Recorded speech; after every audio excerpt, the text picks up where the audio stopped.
The River State crisis between Nyesom Wike and his godson, Governor Simi Fubara, has been settled thanks to President Bola Tinubu. This man is doing wonders. As the father of the nation, sorry, I missed one word there. What is that? What is that word? Oh, I got it. As the father of the rogue nation.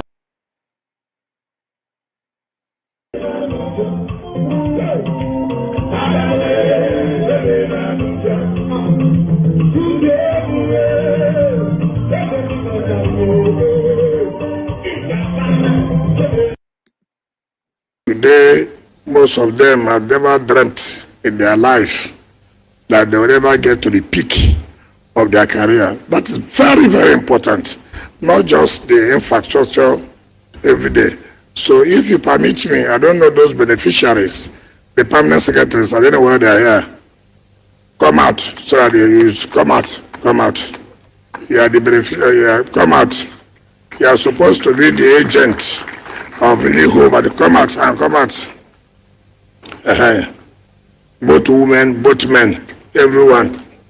First year and take a bow before Mr. President, the lucky ones. Your Excellency, these are the first set of permanent secretaries that you made. Head of service, are you not the permanent secretary? And that is their head of service. Your Excellency, these are the technical team now that we have. So I want to sincerely thank you. Now, most of them have been going to churches and mosques. They have been praying now that God should help them to be head of service. But it was not there before. For them to be head of service, it was not available. But now you have made it available. I know some of their pastors who have been praying for them. So I also told them that they should pray for me to recommend them to you. That is also very important. Your Excellency, this road was awarded in 2020. In fact, this is the fastest. It was awarded in 2020, not the one that was awarded 15 years ago, 16 years ago. It was awarded in 2020 at the cost of 30.6 billion. And luckily, this is the one that we have never had variation. So when we came on board here, and I thank the managing director of Kilmore, I think I've been here not less than 10 times to inspect this road. I've been here not less than 10 times. What touches me was there was one old man, either an Indian or Lebanese, not around almost 90 years. Each time we come here, you will see the old man. I think somewhere there. And what is problem? He said, look, he's already trying to pack out. That he doesn't know whether really we are sure that we are going to complete this road. He has a business center, about 3-4 floors, a front there. Each time we come here, the man will come out. Today, most of them have never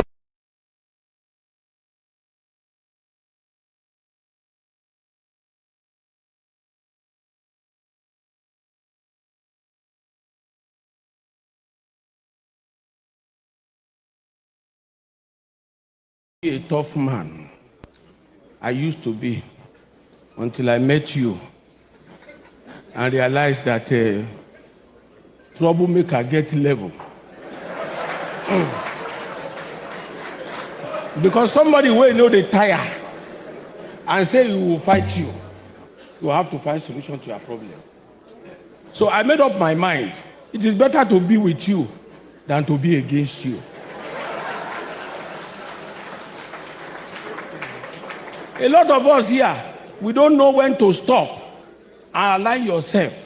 The Englishman says if you can't beat them, you join them. It's a very good advice. Me, I join you. I'm with you. And that will be the basis of my advice for the new governor. The last 4 years was rather a tough experience of my life because I didn't have a successor. Let me tell you today, Governor Wike and Governor Fubara, this plane you want to start flying now, I flew that plane before you by the grace of this man.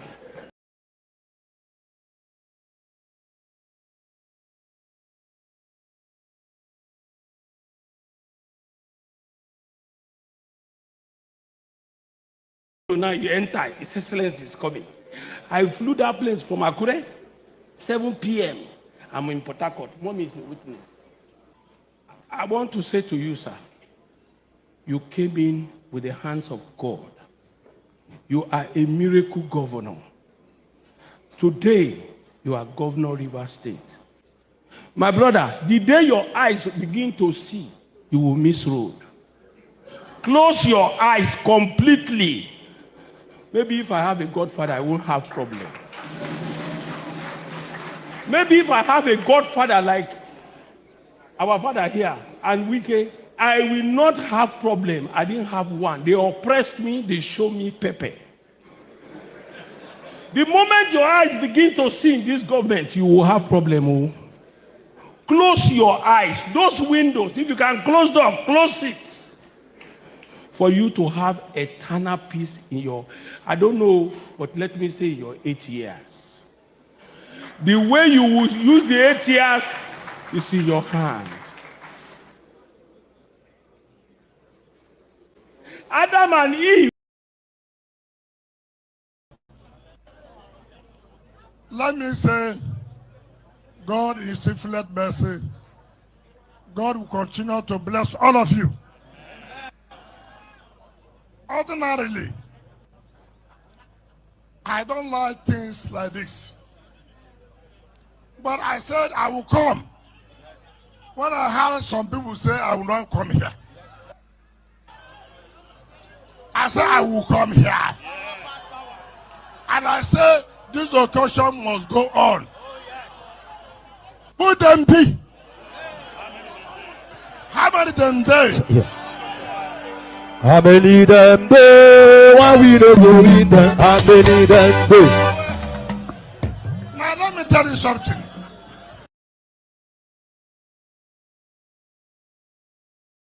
I hope that Nigeria wins. I'm never going to wish any president evil so that I can say I told you so. No, I won't wish them evil. I hope. You see, I'm not praying. There's no point. I can't pray for Nigeria to be fine. I only hope that Nigeria wins and Nigerians win. Because if you choose a dodgy doctor who has a dodgy record, who has, all sort of accusations leveled against him, to say this doctor, we think he's done this, or this doctor, this surgeon, yes, he's a senior surgeon, he's the most whatever surgeon, but there are a lot of accusations leveled against him. If you choose him to operate on you, and you tell me to pray for you that it doesn't kill you surgery, what's the point? I can't pray. You might make it, you might not make it. My prayer won't change anything. So I hope Nigeria and Nigerians win during Tinubu's 4 years. Thank you. And I am ready to die defending Nigeria in whatever way. When it is God's time for us to go, it is and you not took my going time to God. You are ready to defend Nigeria. I gave you my time. No, I'm coming. Alexi, hold on. You already started. What I'm saying, defending Nigerians is this. I gave him my time and he's using it to defend me. No, sorry. I'm sorry. Alexi. That's a good question. That's a great question. I don't know what is wrong with them all. Hey, don't know what is wrong with them. Somebody asking for where you do your course and you are sure you did your course there. I agree with you. But a lot of what we hear, because you didn't hear this direct from Tinubu, because lawyers are very funny. Sometimes lawyers will say, you must not say this. I mean, you know what is happening to Donald Trump right now? Donald Trump that guy is walking himself to jail. And he's coming down to say that, it was my lawyer who said it. It was your lawyer who said it. It was your lawyer who said that you should march people to the capital and stage a coup. People said coup in Nigeria. They never live to tell the story. That's what I tell them. They never live to tell the story. They are summarily tried within a short time and sent to jail or made to face the firing squad. That is the way it works.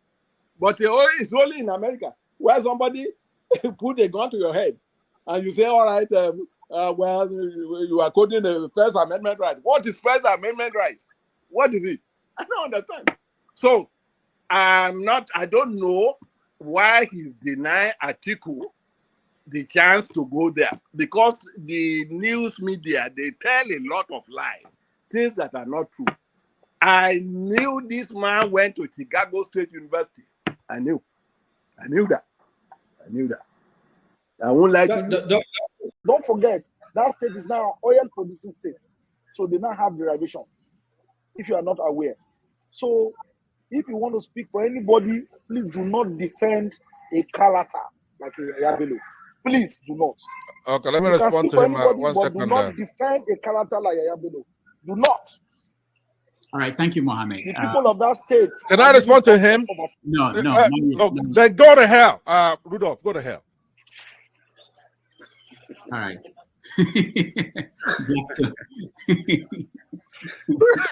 Rudolph, I've never seen this part of him before. My God.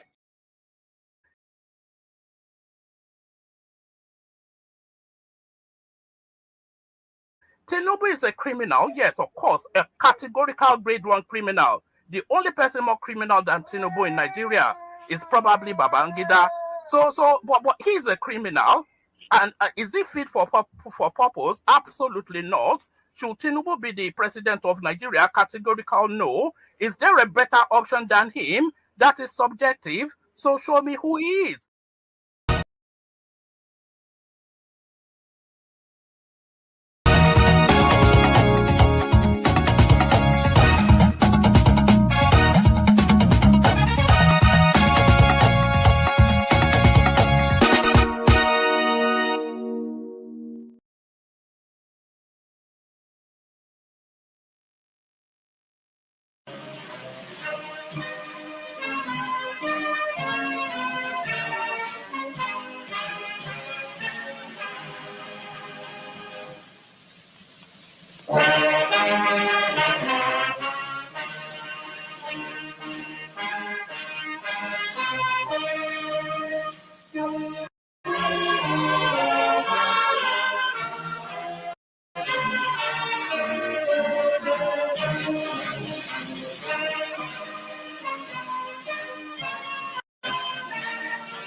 Fellow Nigerians, I feel greatly disturbed at the tone we have come to regarding the political crisis in Rivers State.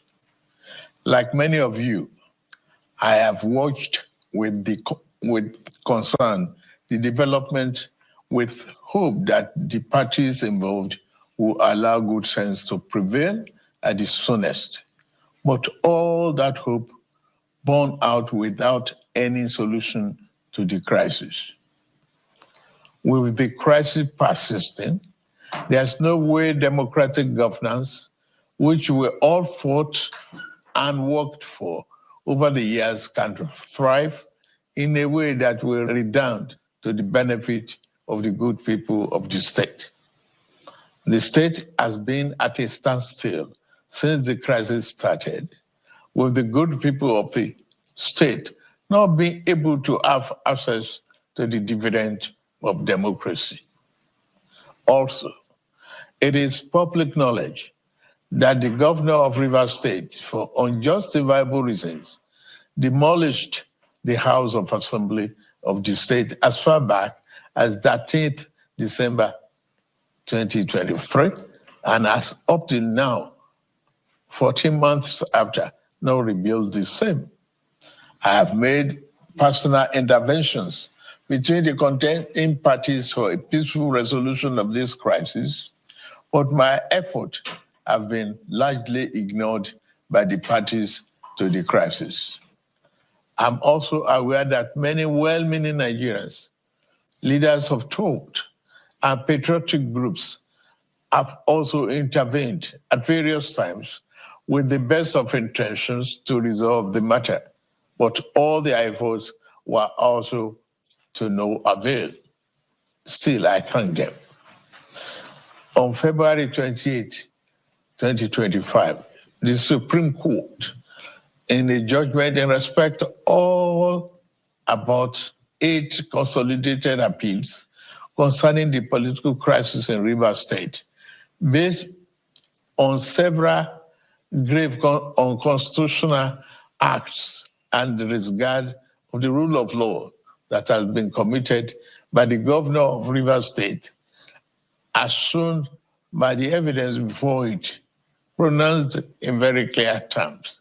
And I quote, "A government cannot be said to exist without one of the 3 arms that make up of the government of a state under the 1999 Constitution as amended." In this case, the head of the executive arm of the government has chosen to collapse the legislature to enable him to govern without the legislature as a despot. As it is, there's no government in Rivers State, and I quote.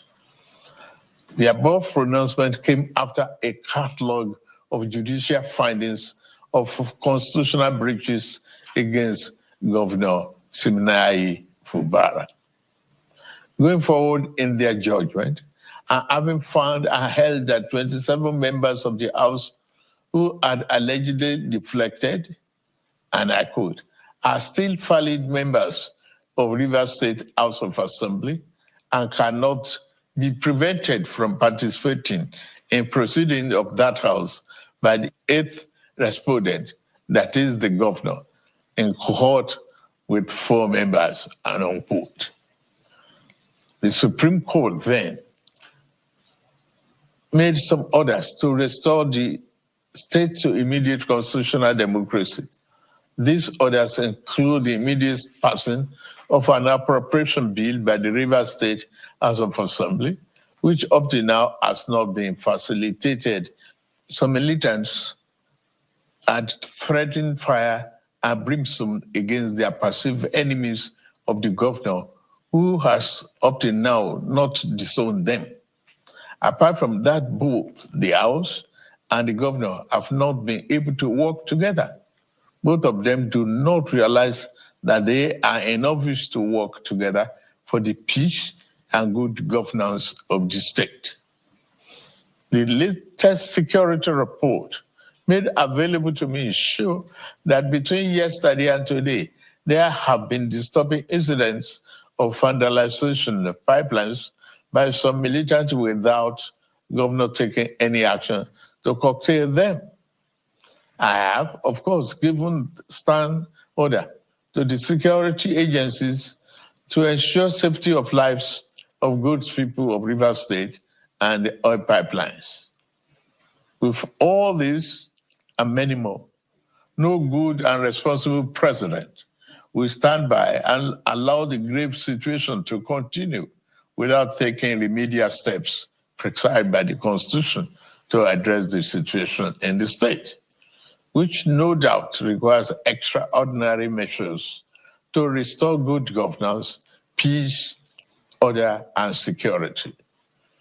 In these circumstances, having soberly reflected on and evaluated the political situation in Rivers State, and the governor and deputy governor of Rivers State, having failed to make a request to me as president to issue this proclamation as required by Section 305, Paragraph 5 of the 1999 Constitution as amended, it has become inevitably compelling for me to invoke the provision of the Section 305 of the Constitution of the Federal Republic of Nigeria, 1999, as amended, to declare a state of emergency in Rivers State with effect from today, 18th March, year 2025, and I so do. By this declaration, the governor of Rivers State, Mr. Simi Fubara, his deputy, Mrs. Ngozi Odu, and all elected members of the House of Assembly state are hereby suspended for an initial period of 6 months. In the meantime, I hereby nominate Vice Admiral Ibokette Ibas retired as administrator to take charge of the affairs of the state and the interests of the good people of Rivers State. For the avoidance of doubt, this declaration does not affect the judicial arm of Rivers State, which shall continue to function in accordance with their constitutional mandate. The administrator will not make any new laws. He will, however, be free to formulate regulations and may be found necessary to do his job, but such regulations will need to be considered and approved by the Federal Executive Council and promoted by the President for the state. This declaration has been published in the Federal Gazette, a copy of which has been forwarded to the National Assembly in accordance with the Constitution. It is my fervent hope that this inevitable intervention will help to restore peace and order in Rivers State by awakening all the contenders to the constitutional imperatives, binding on all political players in the Rivers State in particular and Nigeria as a whole. Long live a united, peaceful, secured, and democratic Rivers State in particular, and the Federal Republic of Nigeria as a whole. God bless you all for listening. Thank you. Do you have old pictures on your PC or smartphone? Then this video is for you. Nobody believes.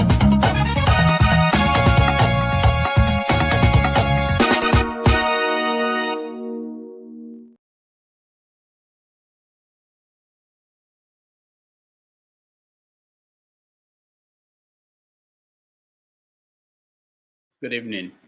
Welcome to this special edition of Have Your Say 247.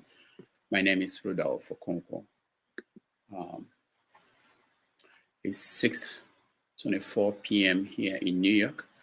I'm sure it's 11:24 p.m. in Nigeria. The stories out of Nigeria made us to start this special broadcast to talk about what happened today in Abuja and Rivers State. You just watched President Bola Tinubu speak to the nation. I think it was a live broadcast, and he spoke about the situation in Rivers State.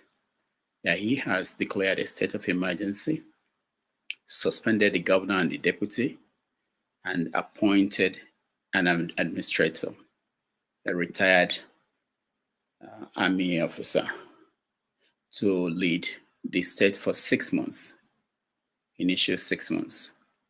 After that, they will decide what else to do. So that's the situation in the country. The report I'm getting this evening out of Rivers State is that there are several movements of military personnel. Naval officer, I'm being reminded it's a naval officer who is in charge of Rivers State now for the first 6 months. And I'm getting reports that the situation is tense in the state. There are military personnel trying to gain control of the state, where we had the militants have started to destroy pipelines in the state. Now, just last week, we were talking about the Wike's threat that the governor is not beyond impeachment. But instead of impeaching the governor, they decided to move in a different direction, which is to declare a state of emergency. And it did not just end there, because you remember that in the past, presidents have declared state of emergency, but it didn't lead to the removal of the governor. I think the last person that did that was Obasanjo. So that changes everything. The fight for 2027 is real for those who do not understand what is behind this move. Is the realization that It's a real fight over who takes over the country in the next election. So, incidentally, it was surprising to me that he did not mention Wike in his speech, not once. He did not say the other party. He just talked about the state assembly and the governor, but it's beyond that, which is interesting. So I want to hear your views on what is going on. That's why we opened this special edition of Have Your Say 247. We've shared the link. If you want to join us to have this conversation, you're welcome to join us at this moment. But it's going to be quite interesting as we move on to see how because there's action and there's reaction, how people react to this, whether people are going to accept this new arrangement, and what that says to governors, other governors in other states where there are crises, and what that means for the next president after Tinubu, whenever that is. Because presidents might assume powers, and today might be the president you like, acting in a place that you do not like, and tomorrow you might be a president you do not like, acting in a place that you like. So it's bigger than just this incident. So our democracy is on the line. Every step like this is really a serious step for the president, Tinubu, to think this is the best step to take at this time. It's quite interesting. So that's the conversation we want to have, and we welcome you all to join us.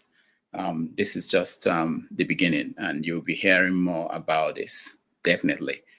For me, one of the interesting things to think about is that you cannot, the government of Nigeria is already fighting a war, not a war, multiple wars on multiple fronts in Northeast, Northwest, North Central, and they are basically opening a new front, which is the South, the Niger Delta region.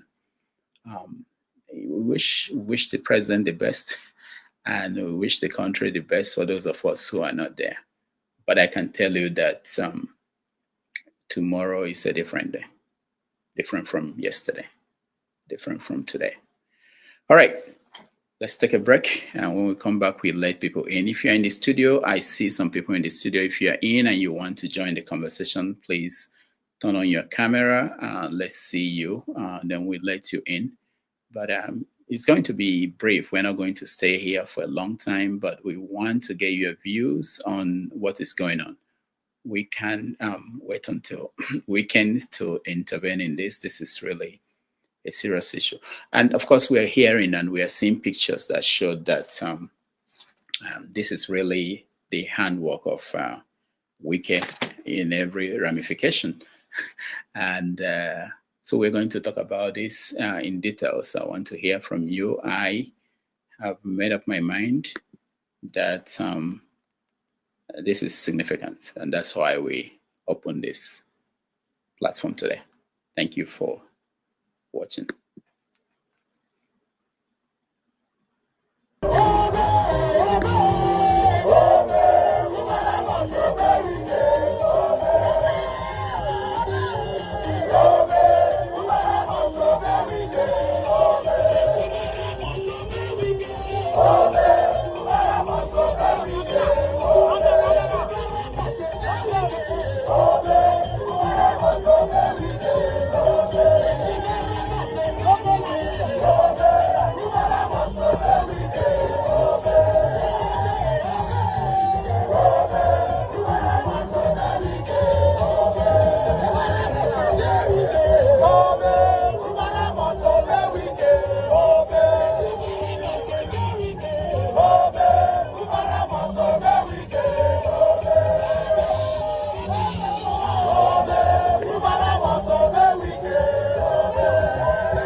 I used to be a tough man.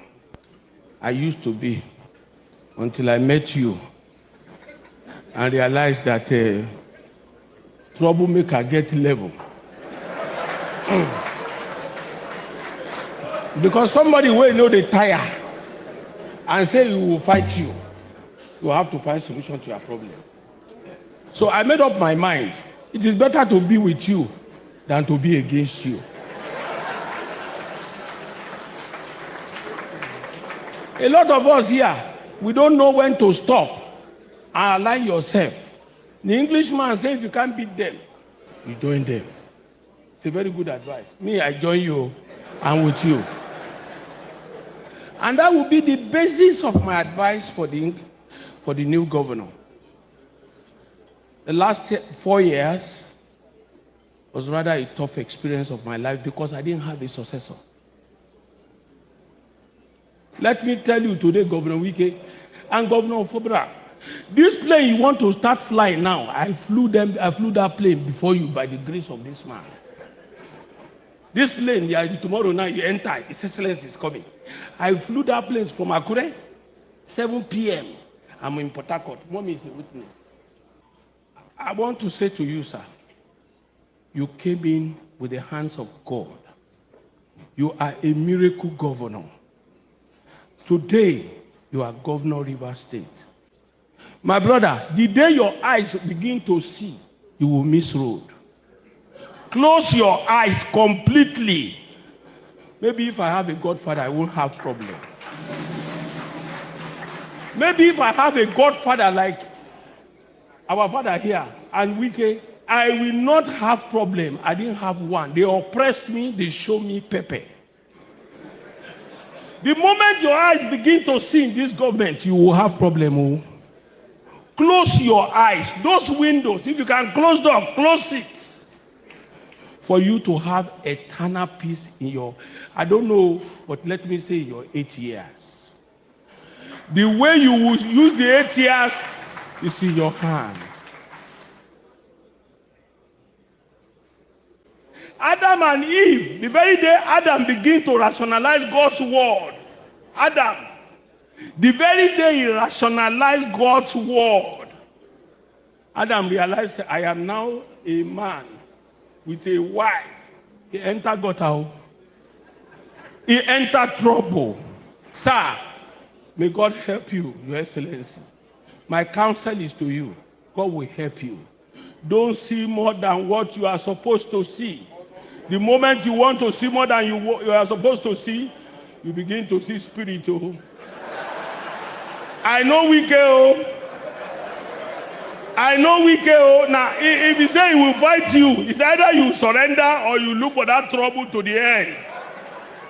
God will not find you Wike's problem. Oh.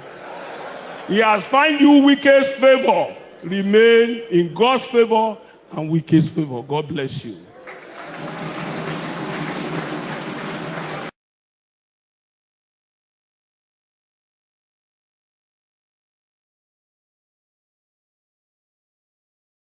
Everybody, I see a few people who are here, and let's bring people in and begin the conversation. Ike, welcome to the show. Good evening, Dr. Damages from here. How are you? Thank God I'm alive today. You're alive to see this wonderful day in Nigeria. Yes. All right. Comrade Omori, welcome to the show. Omori, can you hear me? Omori. Okay, Omori cannot hear me. We can see him, but he cannot hear me. Okay, Ike. So where did you hear the news? I was busy living my life. I didn't know I would be doing a show on on the Tuesday.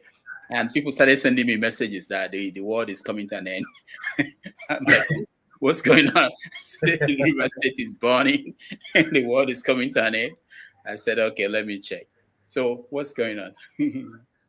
I was, good evening, everybody, from the beautiful island of Bonaire. I was still in my place of work. I was reading an article of where Obasanjo visited Fubara, and he was telling him what he need to do.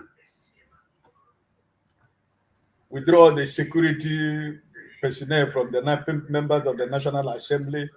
You are the governor of the state. Take control of your state. Do what you got to do to secure the state. That was what I was reading, and all of a sudden I saw a breaking news where your illegitimate president was to address Nigeria, and I didn't listen because I only know the caption that was about River State. Before he started reading, there was a lot of news online already about what's taking place. So my brother is I don't really know where to start or what to say, but the video you just played now, it is what it is. But also, I think that I don't know what will I say. Is it a legitimate or an elected government, a democratic setting, in a democratic process and a democratic setting? So a president is declaring a state of emergency in a state where somebody was elected by his people, whether he came through the back door or whatever, anyhow he come, because all politicians in Nigeria, 99.5%, they go through the back door. And the president, I don't know the power that he has to do that. I am not a constitutional lawyer. I'm not, but as a human being, I think that it is a decision reached too far.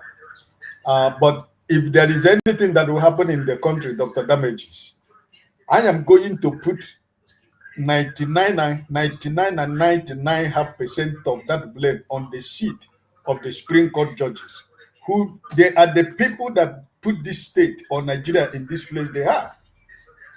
Because the first decision they were supposed to make, they left it behind. What is the first decision? By confirming that these people has already decamped to another political party. But no, because Wike has bought over the judiciary. They left it pending, and they interpreted something else where we are today. So if there is fire burning in Nigeria today or in River State, I am holding the people of the Supreme Court accountable to what is going on in Nigeria. And also, personally, for me, I know that there was never a time Tinubu was making peace in River State. He has always shown what he wants. But this time he did it.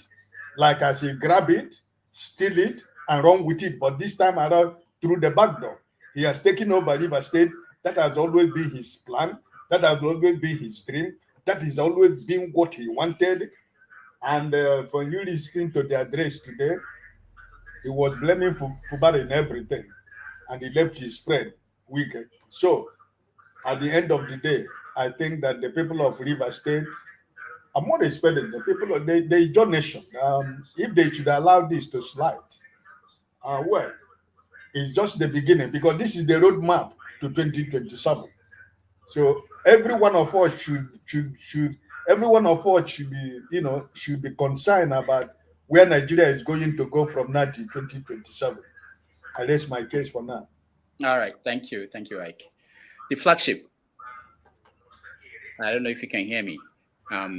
State of emergency in River State. We've had one in Plateau. We've had one in Yobe, in Ekiti, in Borno, in Adamawa, but only the one in Plateau under Obasanjo in 2024. That we had actually two of them under Obasanjo 2024. We had the governor removed in Ekiti. When Fayose was impeached, we had a retired brigadier general appointed administrator until the situation stabilized. What's your take? Well, good evening, Rudolph, and good evening, Mr. Ike, and everybody else here. You know, I was just minding my day where I started getting these WhatsApp messages. A friend of mine who lives in Port Harcourt was telling me of what is going on. You know, this is what I have to say. You know, people think that this is about votes for 2027. I beg to differ. I don't think it is. It has nothing to do with the elections. Neither does it have anything to do with turning Rivers State to APC state. Based on the way things are going and the dynamics right now, well, Tinubu doesn't need the votes of Rivers people to get back into power in 2027 if that's his goal or ambition. This is about the resources of Rivers State. All right, he wants it. It's a personal goal. He wants to get it. He wants to own it. If not all of it, at least a good share of it. And maybe pacify Wike with something, you know, and he'd move on. So it's not about votes. From all that I've been gathering on the ground, it has nothing to do with 2027 elections. It's just how he can lay hold of those pipelines. And the game plan is a lot of those oil wells, the man is trying to take them away from whoever IBB assigned them to during his day, or whoever has those wells, Dantata and the rest of them. That's his game plan. That's Tinubu's plan. So it's not election. If it's election is conquered already. He has 2027 if he stays alive till that time. I see today's event as the cost of keeping Wike and letting go of Rivers State. If you ask me to give it a title, that's what I will do. You're right, he didn't mention Wike in his speech. He said nothing about him at all. That tells you everything that we need to know, that this whole thing is a game plan. And the guy that he put there, the administrator right now, is one of Wike's very close friends. Impeaching Fubara was not going to work because the Attorney General is there. There's nothing they could do to ask the Attorney General. You know, this falsification of age that they're trying to come up with was not going to fly in any way because the man was duly assessed before he got into office. So this is plan B for him. You know, throw the thing off balance. If anything goes wrong, we'll bring this guy in. Don't forget, yesterday, before this whole thing started, they had a meeting with the defense chiefs. Fabio was there, and I think a few others were there too. And the question was, and it was a closed-door meeting. What was discussed? Why was he having a meeting with the top security chiefs in the country? And was there something that was about to happen? What does he know that we don't know about, or the press doesn't know about yet? So when it happened today that they said oil pipelines were blown, and then automatically he's getting an administrator, it kind of makes sense why that meeting was held. They already have this plan. Section 305 that he's talking about, if you go back to read it, he needs to get a considerable amount of the House before he can pass any state of emergency. Does he even have the right to do that now? Is a question that we're asking. Without any consultation with the Senate or the House generally, how can he just automatically declare state of emergency and think that Fubara, who has, by the way, complied with every instruction that he's been given, because Fubara at this point is already conquered and defeated, and Fubara has agreed to do whatever they say, recall those guys back, and he's going to play the game like they want it. But the point is, they really want him out of there so that he can get what he wants. Now we need to be looking at the other side of the curtain. Whatever is going to happen between now and 6 months, this duration that he put, if the people continues to fight, which I think they will, because Yar'Adua did not succeed. I'm from that part of the country. I have roots on that side too. It wasn't easy for Yar'Adua. Amnesty was a way out. So if they think that this time is going to be easy, even if they pack all the soldiers from the north and bring them down here, plus what do you call them? For lack of a better word, retrained or rehabilitated Boko Haram guys that they have, and bring them down to the creeks they still cannot defeat those boys. It's a big, big mistake that he's made. It's going to jeopardize the oil production for the country, which is the main thing that the country survives on right now. And don't forget, you see, these investors, those that deal with us in our oil, they're not going to sit down and wait for him to resolve the conflict in that region in 6 months and keep their money and waiting. They will go somewhere else. And you know what that means for the nation? Reduce revenue. Nigerians are just going, it's going to cripple the whole place. When Yar'Adua tried to do this and the boys in the creek acted, remember back then, oil production in a day dropped from 2-point-something million barrels to about 400,000. And you and I know that he dropped Nigeria, put Nigeria in recession. So if that's what he wants to do, these guys are, at this point, already the nation is in a very angry state where everybody's like biting their fingers just to feed themselves. It's not like that time when they had more than enough. So we really need to figure this thing out. There is a solution out of this whole mess and these claws that these guys have dipped their hands into Nigeria. There's a solution. We just haven't figured it out yet. We're going to keep working on it and come up with a solution on how to get this country out of these guys' hands. All right, thank you so much, Flagship. Before I come to you, Chim, let me just show you 15 seconds or 25 seconds video I got from Port Harcourt this evening.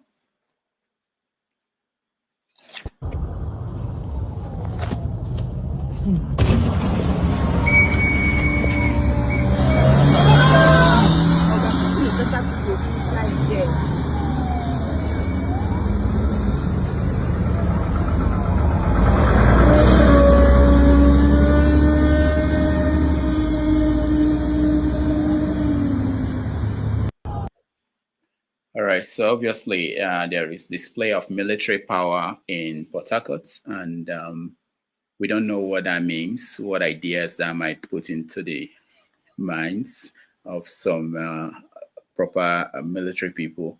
All right, let's go to Chim. Chim, you're next. Yeah, thanks, Rudolph. What an interesting day, like you rightly said earlier on.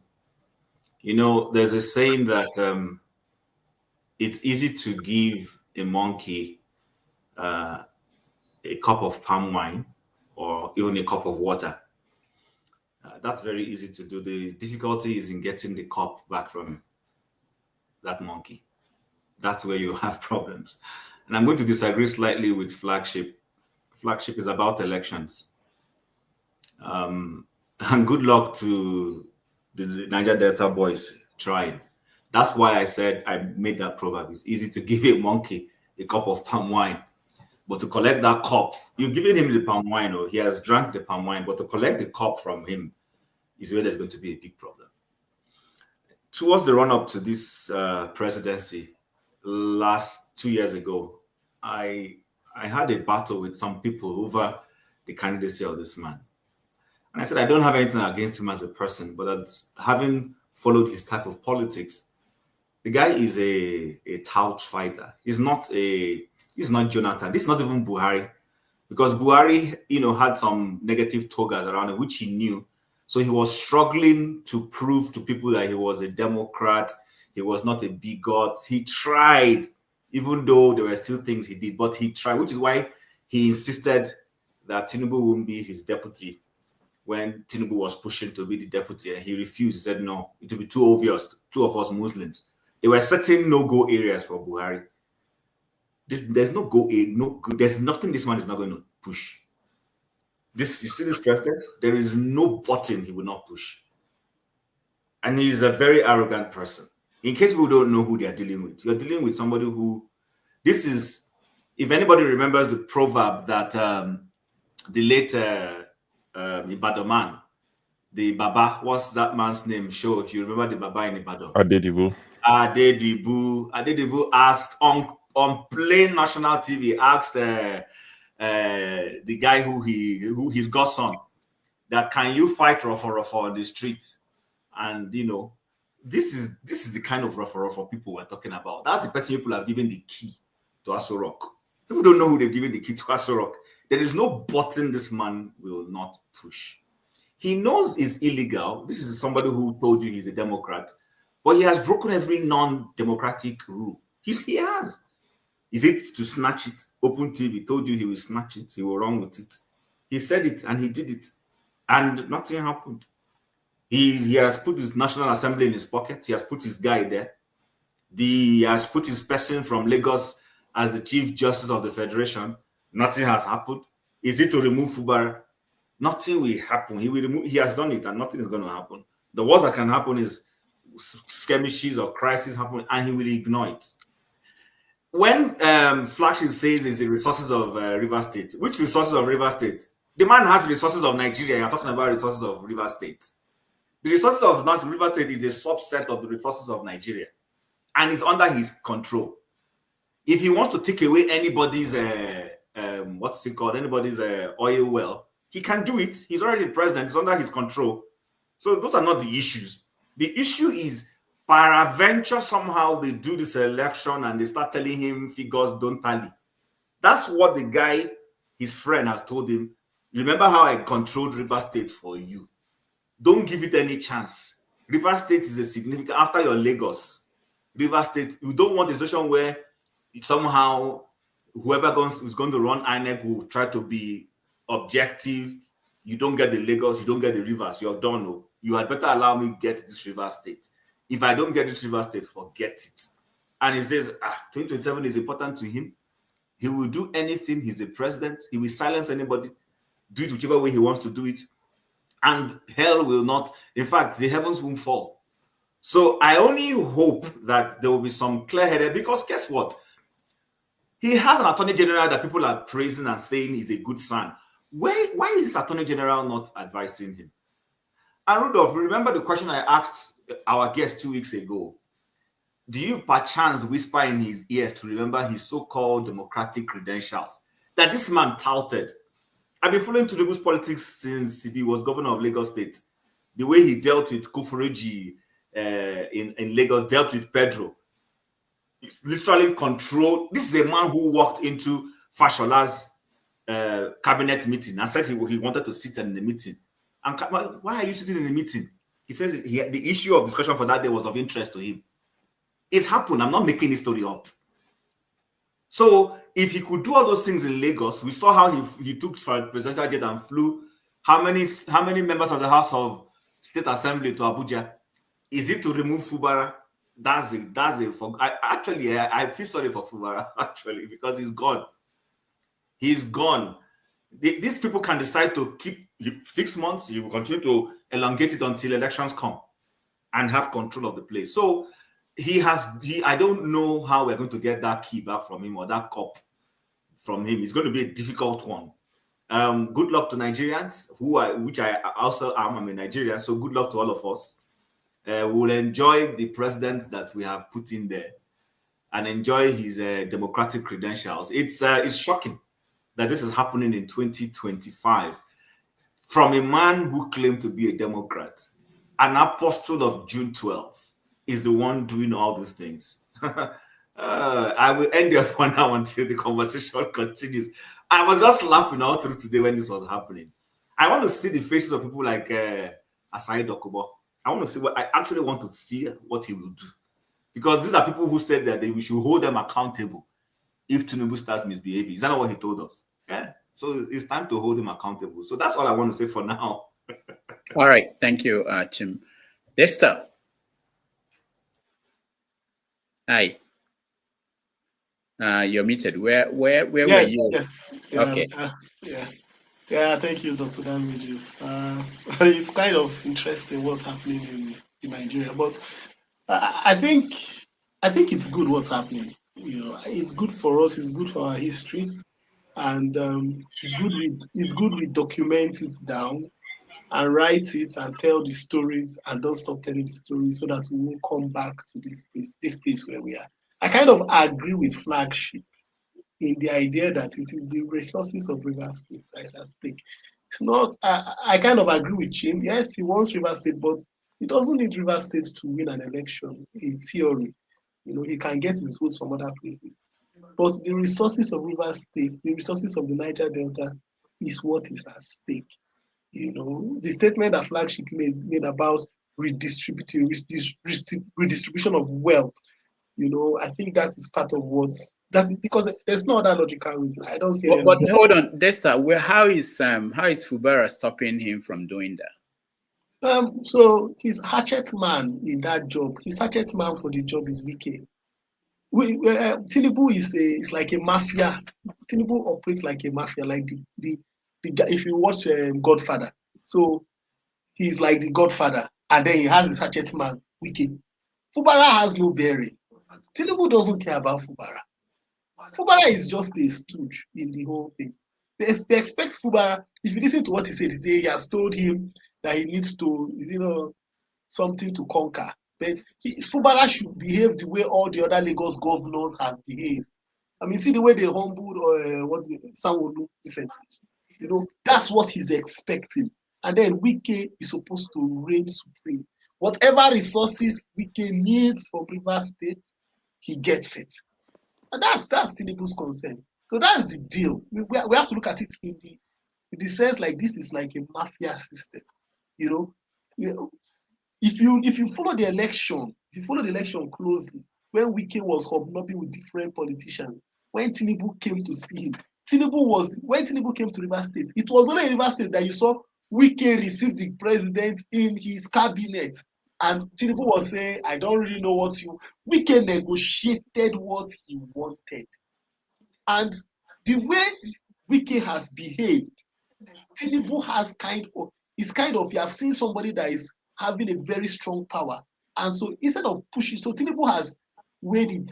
This guy, I better keep Wike. I better keep Wike with the power he's wielding.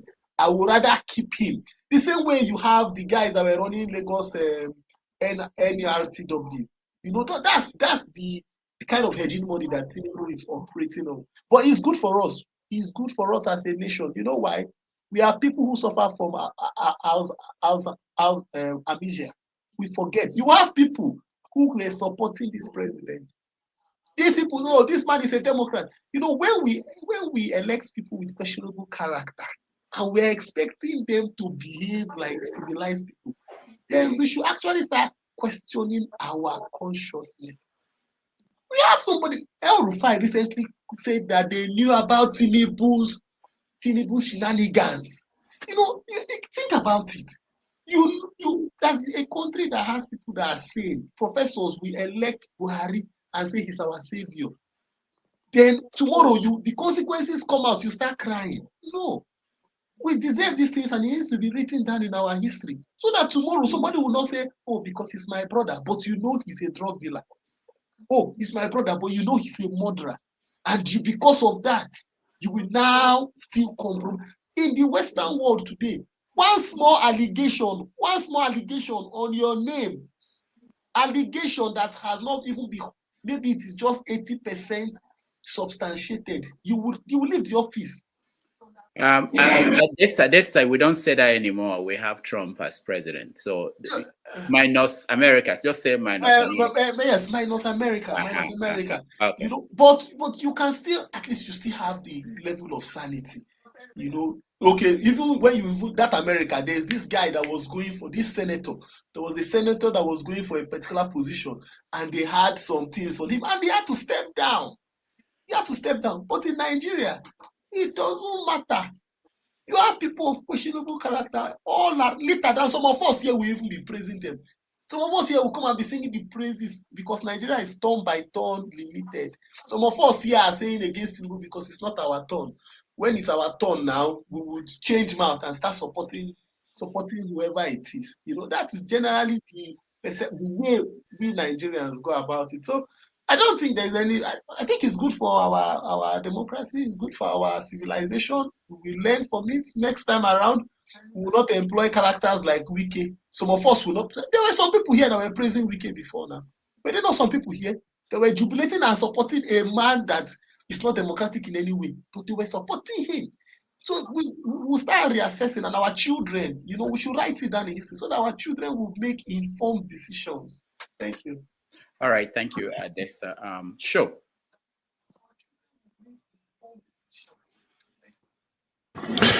Good evening, Dr. Damages, and good evening, gentlemen. Also, shout out to the guys in the comment section. I can see that it's popping off already in the comment section. Try to make some notes because these days I forget things. I don't know. It's nothing to do with age.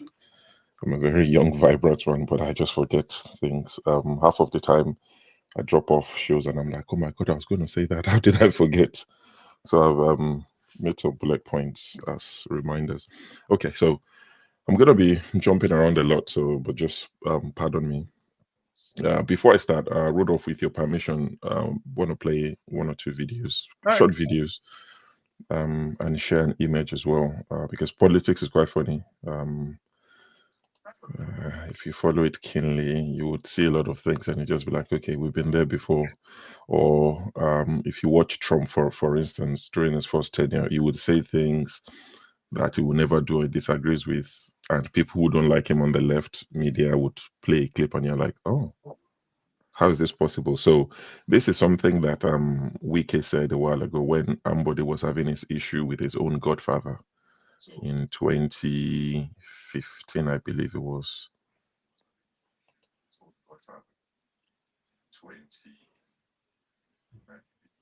So that's Wike advising Ambode to resist his own godfather.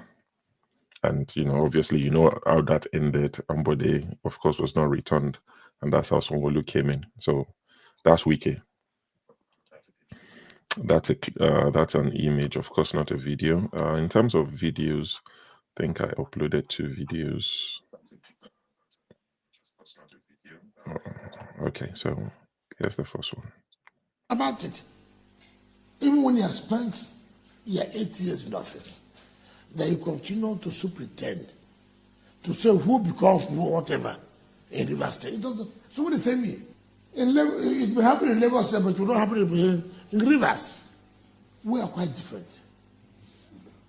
It will not happen here. As a governor, I will come and go. I can't stop it.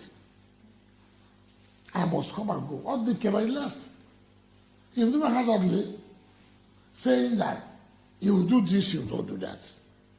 The day my tenure, by the grace of God, ends, I go. That's how God wants it.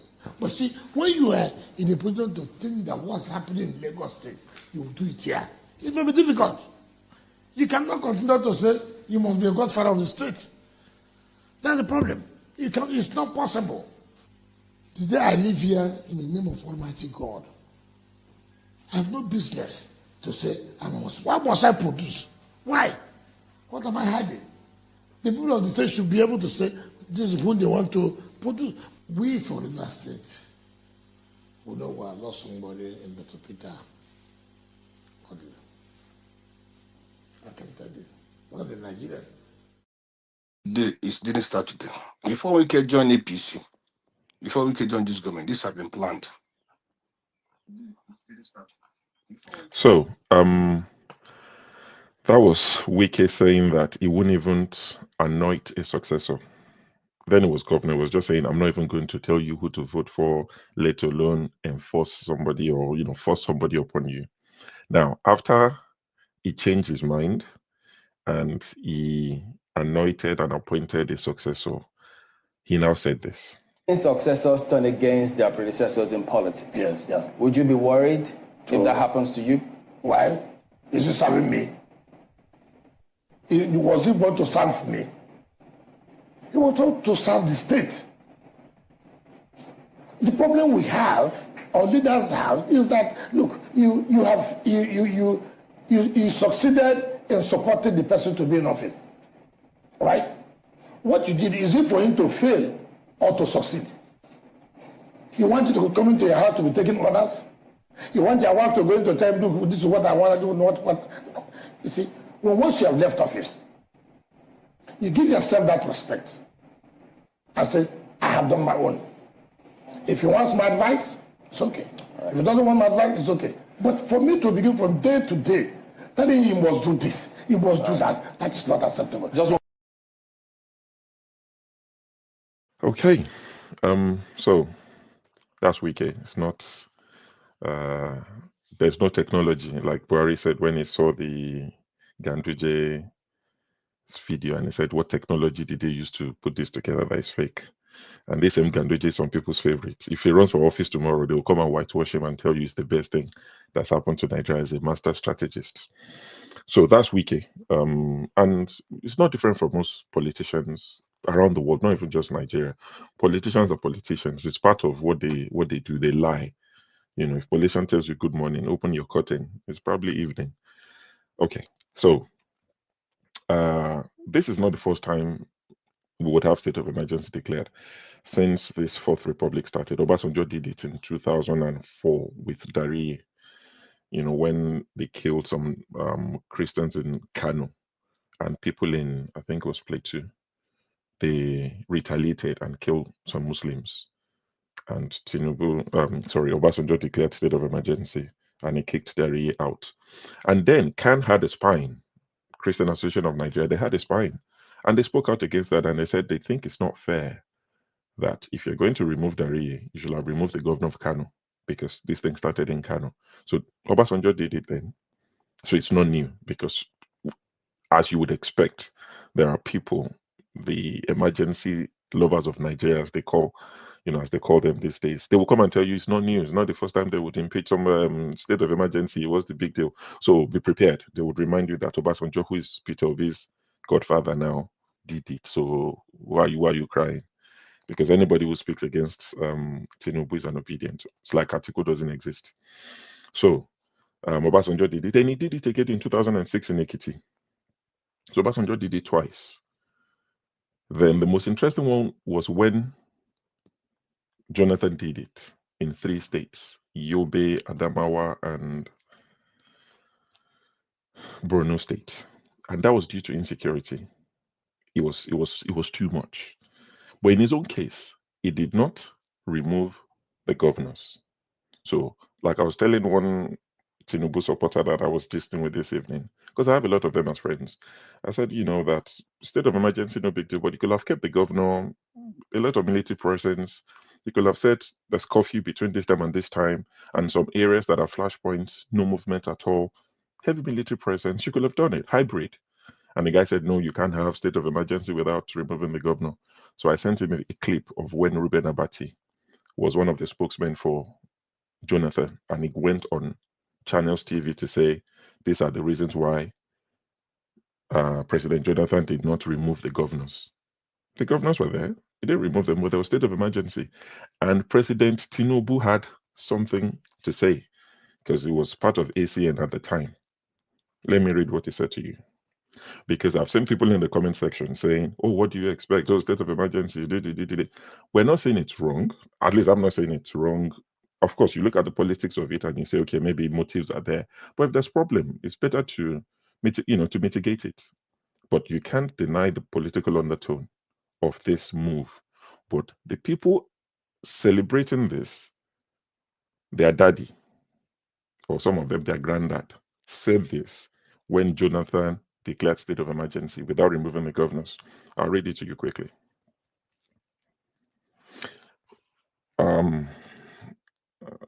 Tinubu said this: the body language of the Jonathan administration leads any keen watcher of events with unmistakable conclusion of the existence of a surreptitious but barely disguised intention to muzzle the elected government of this state for what is clearly a display of unpardonable mediocrity and diabolic partisanship geared towards 2015. Borno and Yobe states have been literally under armies of occupation with the attendant excruciating hardship experienced daily by the indigents and residents of these areas. This government now wants to use the excuse of security challenges faced by the governors to remove them from the state considered hostile towards 2015 PDP/Jonathan project. You can see the parallel. So I would use that as a segue into what some people have said on this panel to say 2027, It's part of the play. It's part of what's just happened now. Yes, you can say the resources of River State is important, and I agree. Also, 2027, you can't deny that factor. Let me liken this to football, soccer. For those of you in America, I think most of you in the US. If I was Tinubu, the kind of guy he is, it's like a Pep Guardiola winning the Premiership, but he lost home and away to Liverpool, to Arsenal, to Tottenham, to Chelsea, and to Manchester United. All the big boys, you lost against them. Tinubu lost in Lagos, presidential election. He lost in Lagos. He lost in Rivers. He lost in Abuja. He has clawed back those 3 states. If you've not realized, there won't be a repeat of what happened in 2023 in Lagos. River State has been captured. Abuja, Wike is the governor. So those 3 states. Yes, someone said he doesn't need to win those 3 states to be president, but there's a sweeter feeling to it. Those are very key places. You're the president, but you're not popular in Lagos, you're not popular in Rivers, you're not popular in Abuja, you didn't win Kano. Of course, he adds to it to say, you know what, the places where we weren't popular, now we're popular. They voted for us. We've won. So that's what I see. It's part of what's happening there. Also, Fubara, I have little sympathy for him. I have no dog in this fight. It is what it is. You come in through the back door, you go out through the back door. How did he come in? He himself. I have no sympathy for him. The people of River State, I have sympathy for. Fubara himself, how did he come in? Did you guys realize that EFCC was looking for Fubara? When Wike was about to leave office, EFCC were looking for him. They were talking billions, the amount of money I've never had before. They were looking for him. Wike hid this guy. You forgot, Fubara was worse than this Okpeholo during campaign.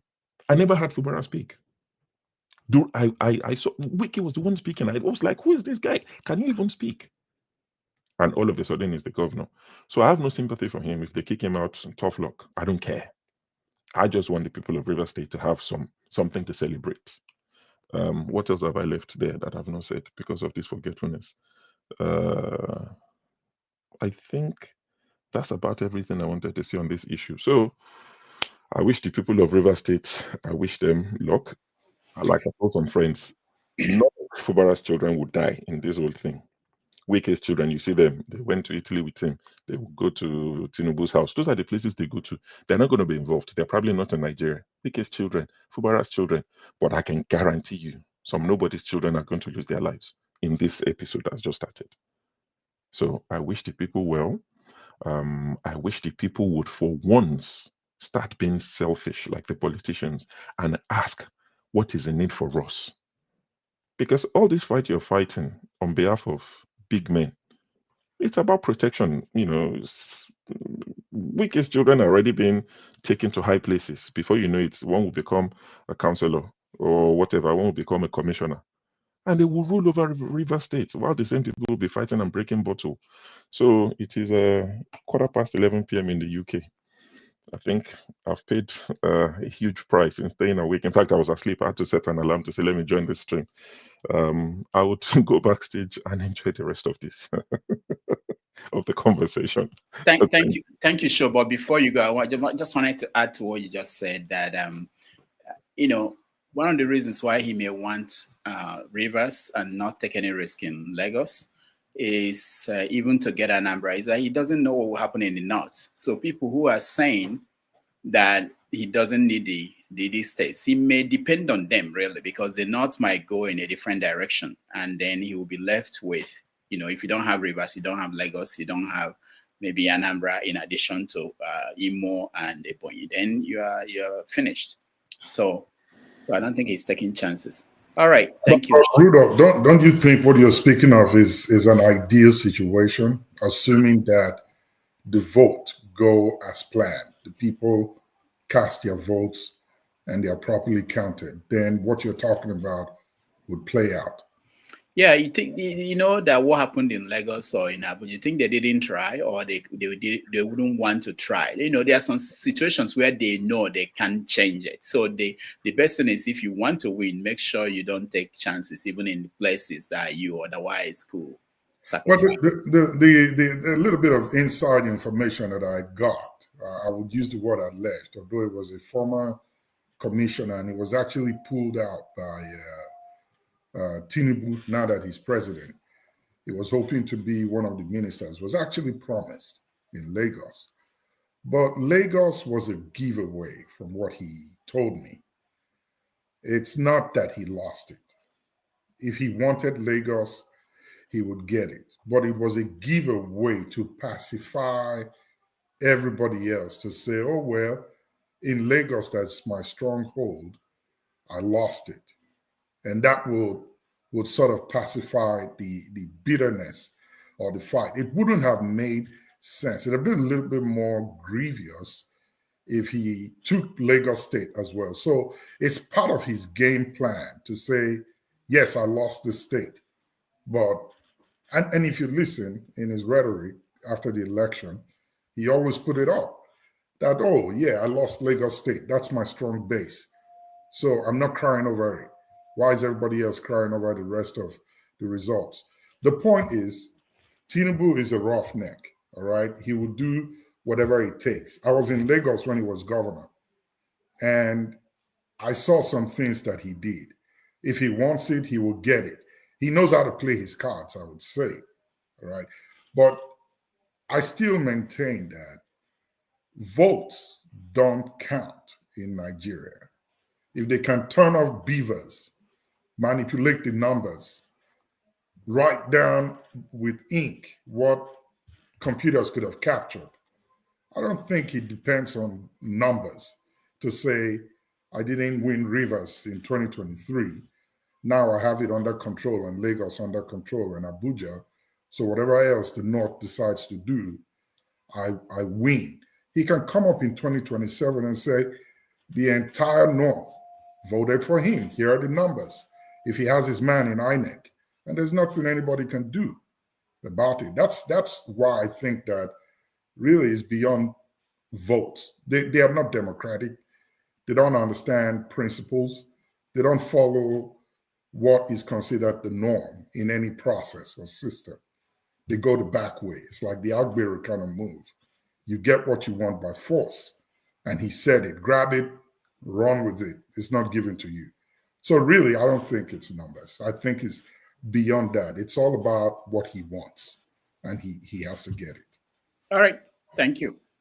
Benson. Can I quickly say something before Benson? Yeah. Okay.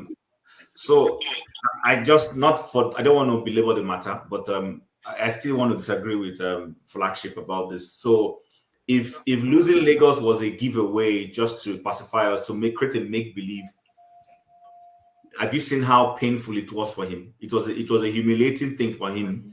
You could see the comments his wife made.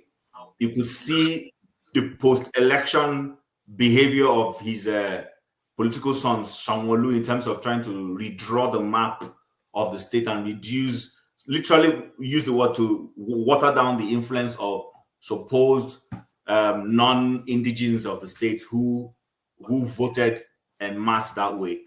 He didn't like it. That was a humiliating factor for him. And you see, like you rightly said, I agree with you, Rudolph. Nobody knows, as much as I agree with you on that, Flagship. Everybody knows when he wants to get something, he will do everything. But he also knows that he also needs to cover some flanks in case some of his calculations don't work out.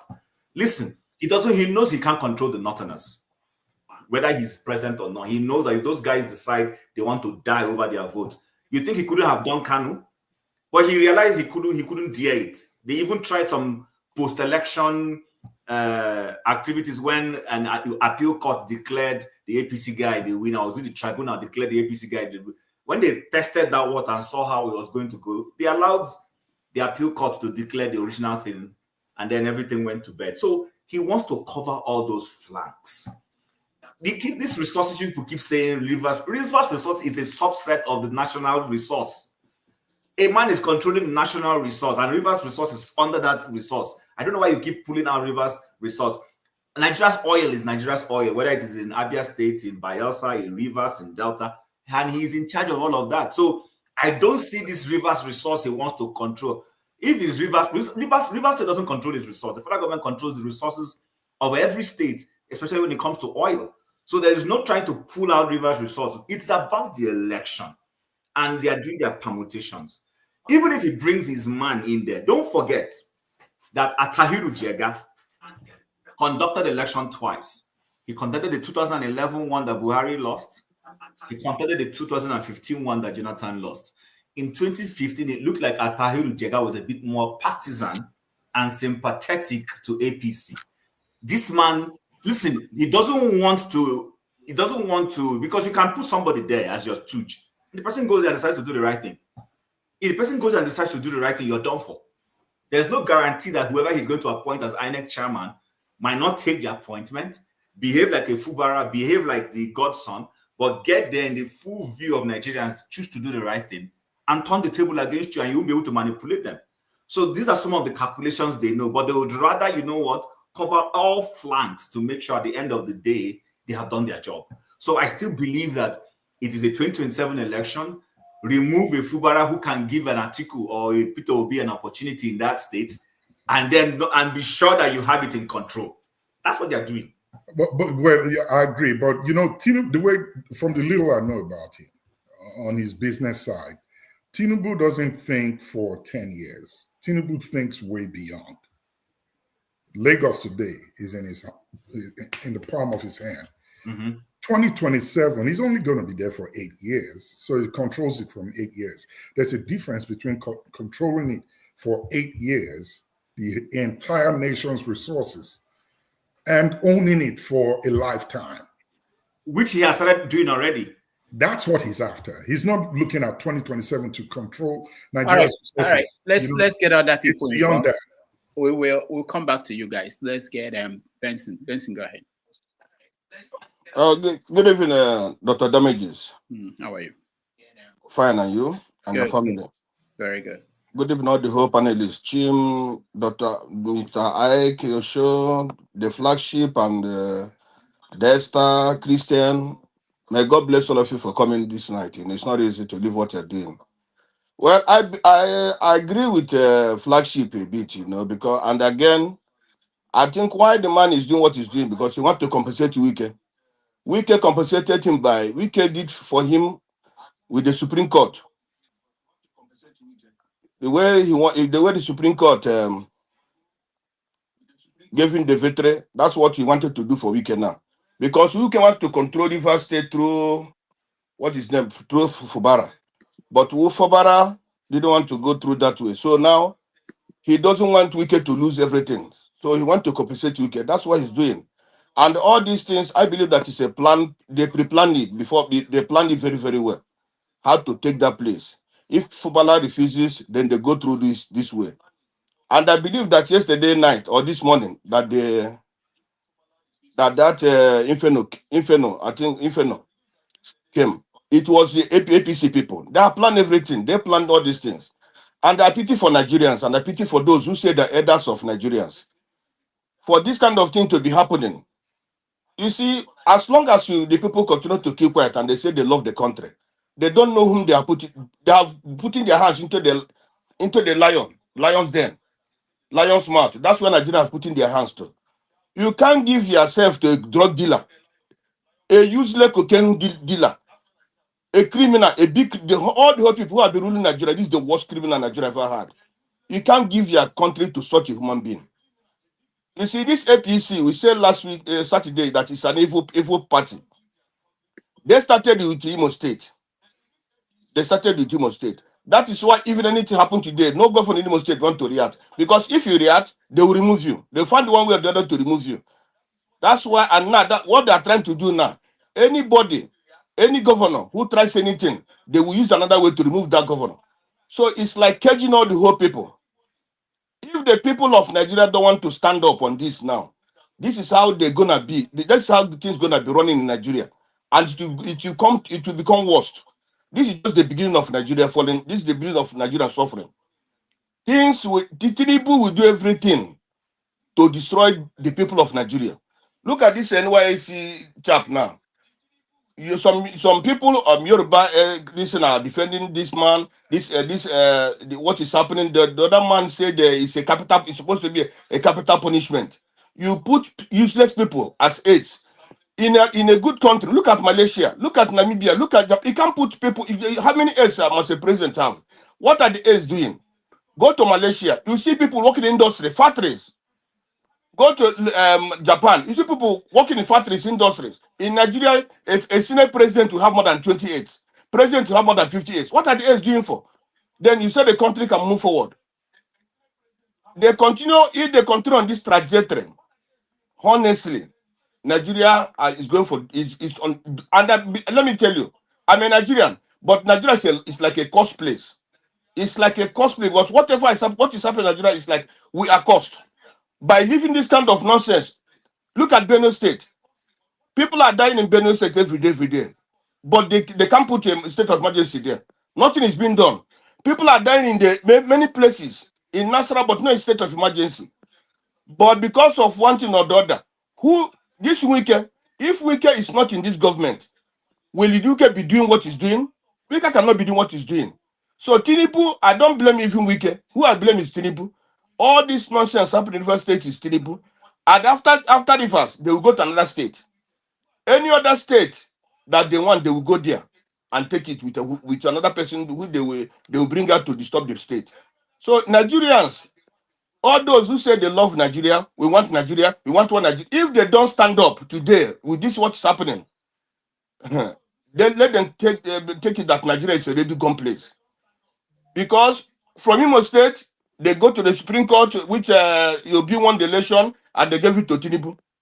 From there, what is Natasha and everybody is keeping quiet.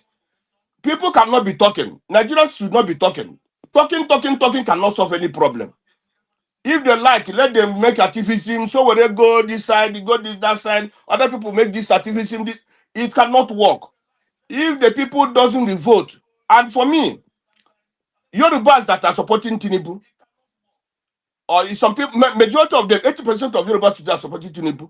Some of them are not supporting Tinubu.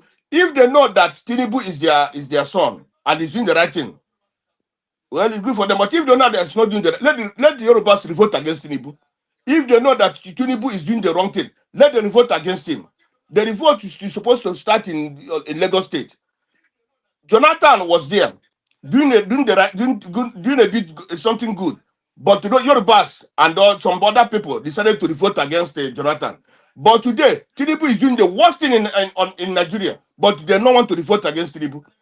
If you want to protest in Lagos, they bring their juju nonsense. Say you cannot protest there because they like what he's doing. They employ his people. Look at even when you see Tinubu coming out, look at how many people at his back.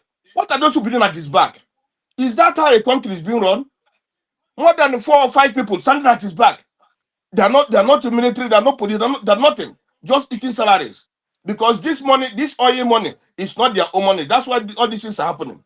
If this morning, the oil money, this oil is in Yoruba land, and then an eastern or a western or a south man is there. We they agree what is happening today? Every institution is by Yoruba man. A country does not run like this. Let the people of Nigeria stand up. If they continue like this, they are gone. Thank you, Mr. Damages.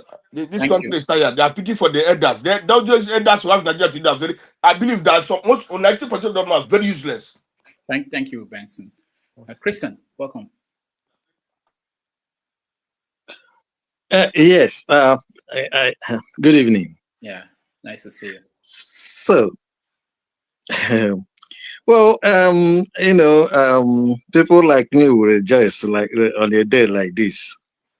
The reason I'm rejoicing is we know this kind of thing will always happen. This is a symptom of a bad of a disease nobody wants to talk about. We talk about the symptom. This is expected, actually, because from the time Tinubu won the election, he went back to Wike and told him that he doesn't change his color. So, in a situation where Wike will be fighting with anybody, Tinubu is expected to be on his side. Now, why am I saying it's a symptom of a disease nobody wants to talk about? In a federation, what you have in a federation is a union of constitution. River State doesn't have a constitution because it doesn't. So I don't know why it is called a federation. In a union of constitution, the secondary constitution cannot suspend the primary constitution. You know, so but that is what exactly happened. And everybody now is just trying to talk about Wike and Tinubu and Fubara. They are not talking about the problem. Why would we have a situation where the federal government will ever suspend people? A governor he didn't create. You know, so if you look at the situation, and the reason why also this happened as well is when you go to rivers now, they're talking about Ikwere, they talk about Ijo, they talk about Ndoni, they talk about all these things. They say this one is minority, this one is majority. Nobody should be a minority in his own home. Nobody should be a minority in his own home. If Ijo, as a nation, if they allowed us to federate in Nigeria as a nation, you will have Bayelsa, the people in Bayelsa, the people in Rivers, the people in Ondo. In fact, I would like to hear what Shiore will say about this, because Shiore is an Ijo, but he doesn't seem to understand that. You know, so I want to know, you know, if the Ijo as a nation is allowed to federate and have their own constitution, I don't think any president will have the audacity to go to that country or to that nation and remove their leader. It's not going to happen. But it's going to, the reason why they do it, I mean, rivers doesn't mean anything to anybody there. Nobody answers a river. So they say they give you rivers and then you answer rivers. What does it mean? Does it inspire emotion to you? No. So let's those of you who are intellectuals, I keep on asking you people, please go back to the solution, to the real problem of the rat country. Discuss it. And then it will be, once it's discussed, then you can resolve it and then you can see development. Every society that is first with diversity doesn't move anywhere. And that is where the problem lies. But they can resolve diversity problem. You know, and so my take on this is that it's just like another episode of a decaying of something that is not supposed to be an aberration. You know, it's an episode of an aberration. So people will say, "Oh, why Fubara why Fubara he came with from the back door, so he should go to the back door." In fact, actually, it's a cultural issue. People don't see it as a cultural issue because in the Western world, in the Southwest, where they obey their leaders so much, you know, they have the kind of kingship, you know. So it was easy for Tinubu to say something in Lagos and everybody obeys. But in the southeastern region, it is hard to have a king or somebody to do this thing. So when this man, you know, tried to become king in Rivers, people naturally resisting it. And that's one of the things. It's a cultural issue. But people don't see it that way. They see it in terms of corrupt people. The problem is cultural. It has nothing to do with just corrupt people, because there's always corrupt people everywhere. So I just don't know. I'm glad that this is happening. So we'll keep on watching until those of you who are intellectuals should go back and discuss the issue that matters. Thank you. All right, thank you. I thought you were going to say that it's an issue with the Constitution. Let me just say that when you were talking about no place that a president can remove a governor or something like that in a democracy. In New York here, last year, even up till last 2 months, there was a chance that the governor of New York State could have removed the mayor of New York City. The law is structured that way, that in situations where we have a mayor who is indicted here, that the governor of the state has the power to remove the mayor of the city, even though the mayor was elected by the people of New York. So no damages. Let me say this. In New York, that mayor of New York, because I followed that, it's not in union with the America. So what it has no, it's still under New York as a state. Okay, the state. You don't tell me that Trump, no matter how your autocratic it has become, has the power to remove the mayor of New York. I mean the governor of New York. No. Can he do that? No. But yeah, that's what I'm saying. It's a union. It's a union. So if you are talking about Governor Fubara removing the local government chairman, that is within the state.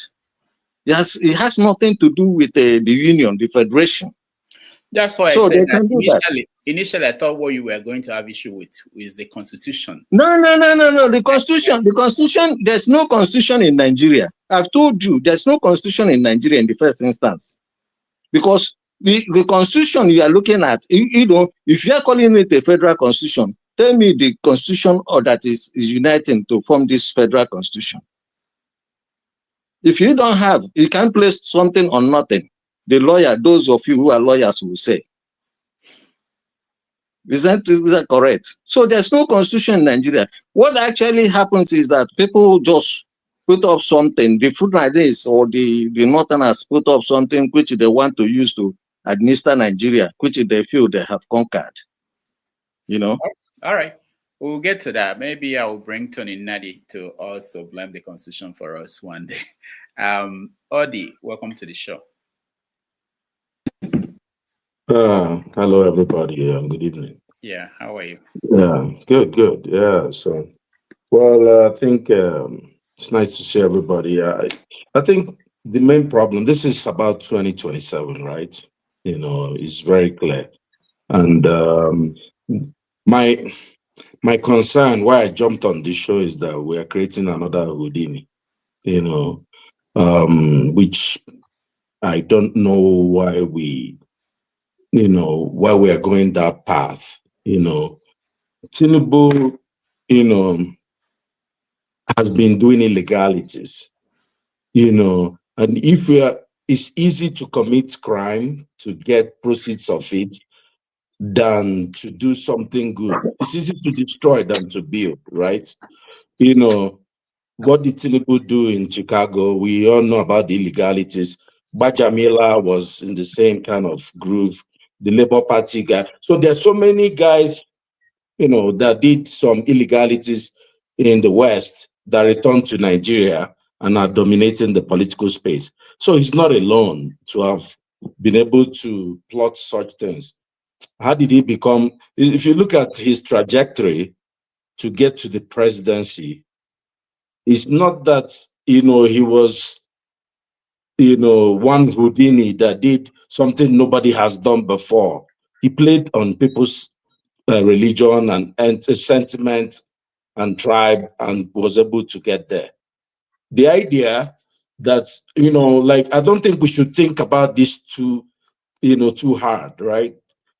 Yes, it's about 2027, but the idea, with all due respect, the flagship, you mentioned that he said that they just gave up Lagos, like you're creating a myth, like, someone, so he can decide to give and choose and break which state. I'll give this one and this permutation. Of course, everybody could see that it was tough for them losing Lagos. If they tried to rig as much as possible, they didn't see it coming. Like, I don't think they saw that they were going to lose Lagos. They thought they would get, they had their machinery already. What they were surprised by, which they controlled for the gubernatorial, was to stop people from coming out. Because if they did not stop people from coming out to vote, they would have this Sanwo-Olu would not be governor now. Because so the idea that we're creating some legendary person, please, let's not do that. And people in Nigeria can do that. They can talk about him as one Anene or one person. The story of Anene, he would miss here, he would disappear there. Like, we shouldn't be discussing that. This is very clear. I think it's making a very clear mistake. If you look at the way Nigeria is structured, yes, I agree that the North is going to be difficult. I think this is all about PDP for now, because from what I've heard, Fubara, people were, in Nigeria, you need money, right? The governors fund the big parties. From what I was getting, and that's why they stopped the funding of, first of all, the first thing was cut off funding to River State. But then second stanza is now, because Fubara was going to help fund that block that was coming together in PDP. Because the time for the imposter in PDP, it looks like his clock is ticking, because he can't stay there forever. Now, the only way they can do this is to take over River State by force. But I thought he would have maybe just waited a little bit. Because the problem, the road to 2027 is still very, very, very far. Even if you're a thief and they give you something like that, a big prize, thought maybe the idea would be to start by demonstrating good leadership, finding a way. Even a chap, what's his name? The guy in Colombia that was seeking, that did what he's trying to do, was going to pledge to become a changed man if he won the presidential seats in Colombia, Escobar. But this guy wants to grab it by force in River State. River State is a very volatile place, as we know, and nobody is sure what will happen. Though I agree with Shaw, have no sympathy for Fubara. Zero.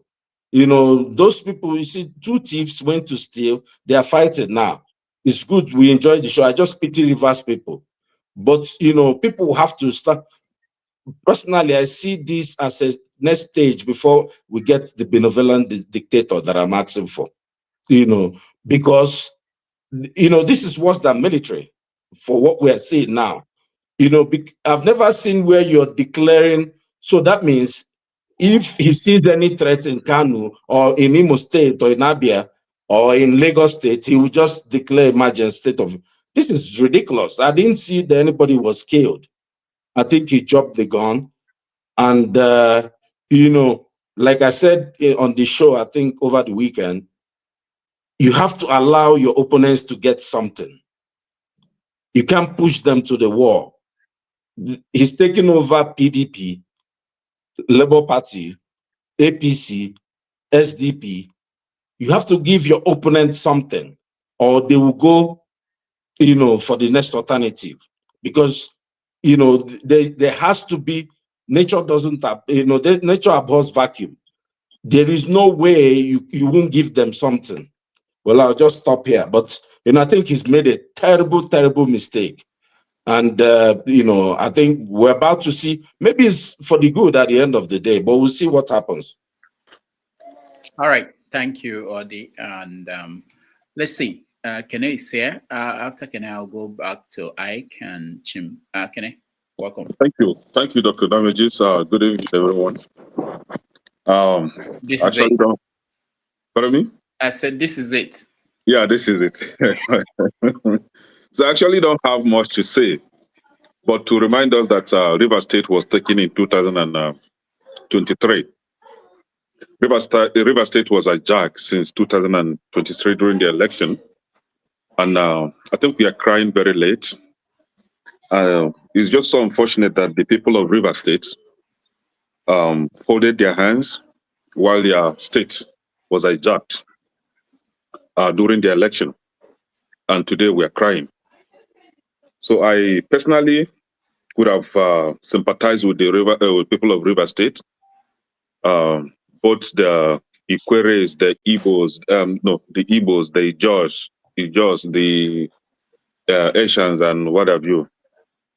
I would have sympathized with them, but for the fact that they folded their hands and a single person or one person in the name of Wike hijacked the state with the help of this current governor, Fubara. They conspired to hijack the state from the people, and today they're fighting themselves. So for that fact, I wouldn't sympathize with the people. The only thing that I will wish them is whomever, allegedly, I will not have claim on this one, but allegedly, it was rumored that APC was responsible for setting up the refineries on fire, blowing off the pipes and all that. APC did that so that Tinubu will come in and perfect his mission, just as he just carried out. But the only thing that I will wish them is whomever that is responsible for blowing off the pipeline should please. We have a lot more. We have the petrochemical. We have the NNPC itself. We have a lot. They can even extend it to the one in Rivers in Imo State. And I think they have one. They have some in Bayelsa. Set everything on fire. Make sure they burn to pieces. Make sure there is no oil in Nigeria, no fuel, nothing. All right. Put the people in real suffering. That is the only thing that I wish for them. And for Wike, try to finish Fubara. Fubara tried to finish Wike. Let there no be peace between them. There shall never be peace for the wicked. That's the only thing I have for them. No sympathy. Thank you. All right, thank you, Kenneth. At this point, I have to remind everybody that we don't encourage violence on this platform. The views expressed. I know.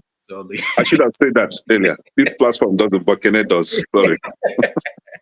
All right. Also, we're hearing that Wike is not stopping there. There is this memo from the Federal Capital Territory warning or telling revoking the occupancy right of PDP to their own, I think that's their party office. So, you know, when you embolden somebody like Wike, it's not going to only be Fubara or anybody like that will be the one that will deal with the consequences. So we may see more actions. But again, I'm more worried about reactions, not just the actions. Ike, I'll come to you, but before then, let me show another picture. Someone mentioned that Tinubu's aide, who Timi Tope Ajay, who wrote about the youth copper. We may actually get to that, but let's just finish up on this situation in River State. We may get to have just one take on what's happening with the lady, NYC lady. All right, Ike. So what's the solution now? What do you think? How do we pull back from where we're going? Because in 1962, I think it was May 29th, 1962, Tafawa Balewa declared a state of emergency in the southwestern region of Nigeria. And people who were there then thought it was just, one of those things. And before you knew it, that led to the coup, the crisis in the western region, and the military coup in Nigeria. All right. Well, for me personally, Dr. Damages, I think that my own idea of solution is that your president should reverse the decision he has taken today and allow the people of River State to live in peace and let the man who they felt that is their governor serve them. And I think that the government, the federal government, before now, if not because what all of us have said here, everything is all about paying back what he did for them in 2023 and preparing for 2027. The president has given Wike so much power and influence that nobody can say anything against Wike in Nigeria. So he's having his way.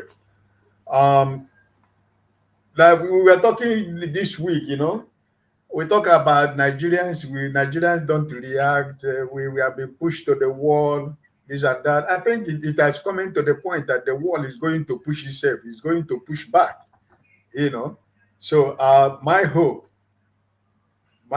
is that the Supreme Court, as I said, listen. Let me remember in 1983, Dr. Damages, I don't know whether you started practicing your journalism in 1983, after the election of 1983. No, sir. Okay. But I think I know where you're going to. Is it what happened in Ondo State? No. I want to say about what happened after the election. Yeah. If you followed 1983, after the election, if you remember vividly, any of us who remembered after the 1983 presidential election, after the result was declared, Zeke called a press conference. And in that press conference, Zeke said, and I quote, "For anyone who participated in the rigging of 1983 election would never go unpunished." If you remember that 1983, after Zeke's press conference, politicians begin to die one after the other.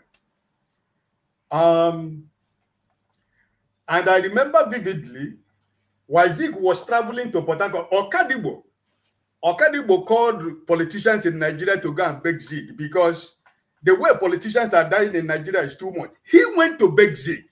Okadibo himself also went to beg Zeke.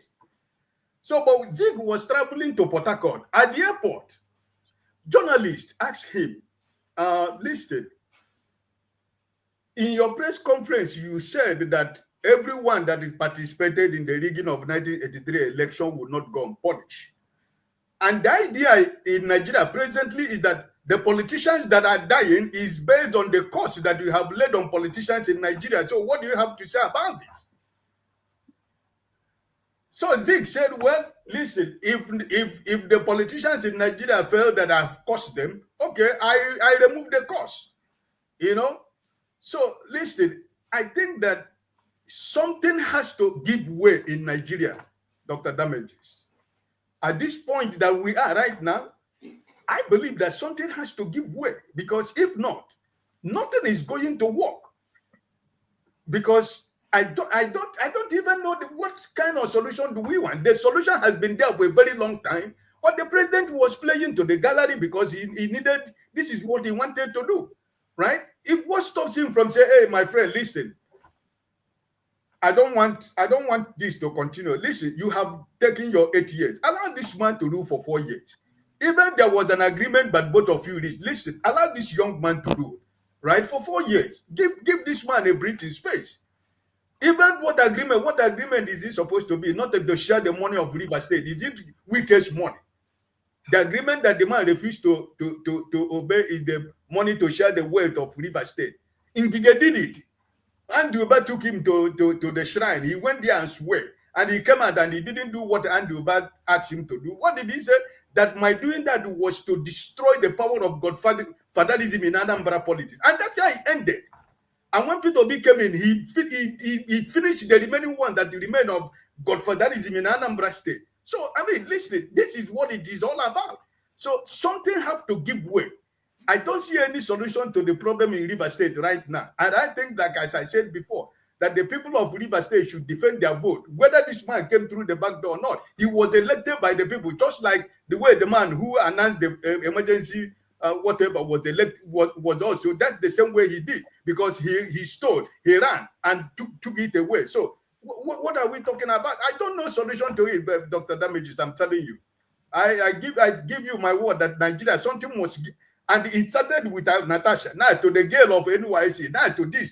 Something is going to give way in Nigeria, and it is coming, it is brewing, they are cooking it, and it's going to happen. All right, thank you. I wish you can call Zeke now and see what he could do for us. The flagship. Yeah, nice.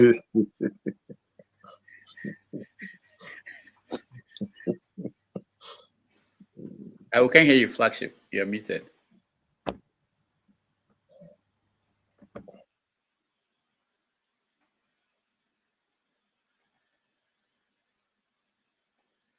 All right. Flagship, there's a problem at your end. Let's go to Chim. I'll come back to you. Can you hear me? Okay, all right. Yeah. Oh, sorry about that. Yeah. I was saying, Rudolph, that you took that one out of my mouth. I wish Zeke never undid that thing he did. Maybe Nigeria would have been a better place today if that really worked. If not, we need to find another Zeke that will do the same, because that would be maybe one good solution right now.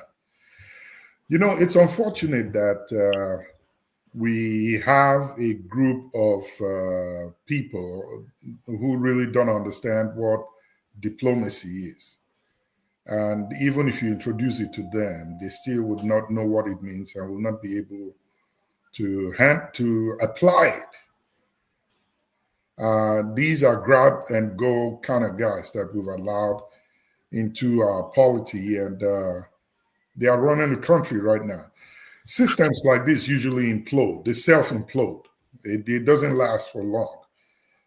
Back in the day in Nigeria, where my little community, we used to have a group of guys who we call jagudas. They are the tops, the area boys. And they tend to hold control of territories, areas. And when you have one that becomes so powerful and they begin to overtake other areas, it's only a matter of time that they get taken out. It self-implodes within that their little group. And what brings them down is usually something that they overlook, minute, but it's right there, and it blows the whole thing up. So, yes, I agree with Mr. Ike. Something will give way. When you run rampage like this, it's only a matter of time. You fall down. So Wike is doing the dirty job for Tinubu right now, but one of the product that he's making in this whole rampage that is running is a lot of enemies, and they're all gathering up like a pack of hyenas that are waiting for the day that Tinubu will dump him, and I bet you it will happen, because no matter how Tinubu compensates Wike, there is no place in Nigeria that he would be comfortable in to enjoy whatever he's compensated with, except he leaves Nigeria. Or perhaps maybe there will be. And if that happens, that means Nigeria really, we should throw in the towel and give up on it. But as it is right now, I would say to the people of Rivers State, don't take immediate actions. Think about your lives. And I agree with Sho. The kids of these guys are not in town. Even if they are there in town, they are guarded by the strongest of the Nigerian military.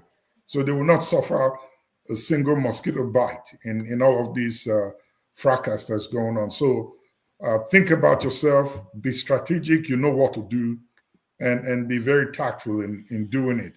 Until that system that they are running now gets off. Right now, there's no foreseeable solution. Even if there is, we won't say it. But there is one. We just haven't discovered it yet.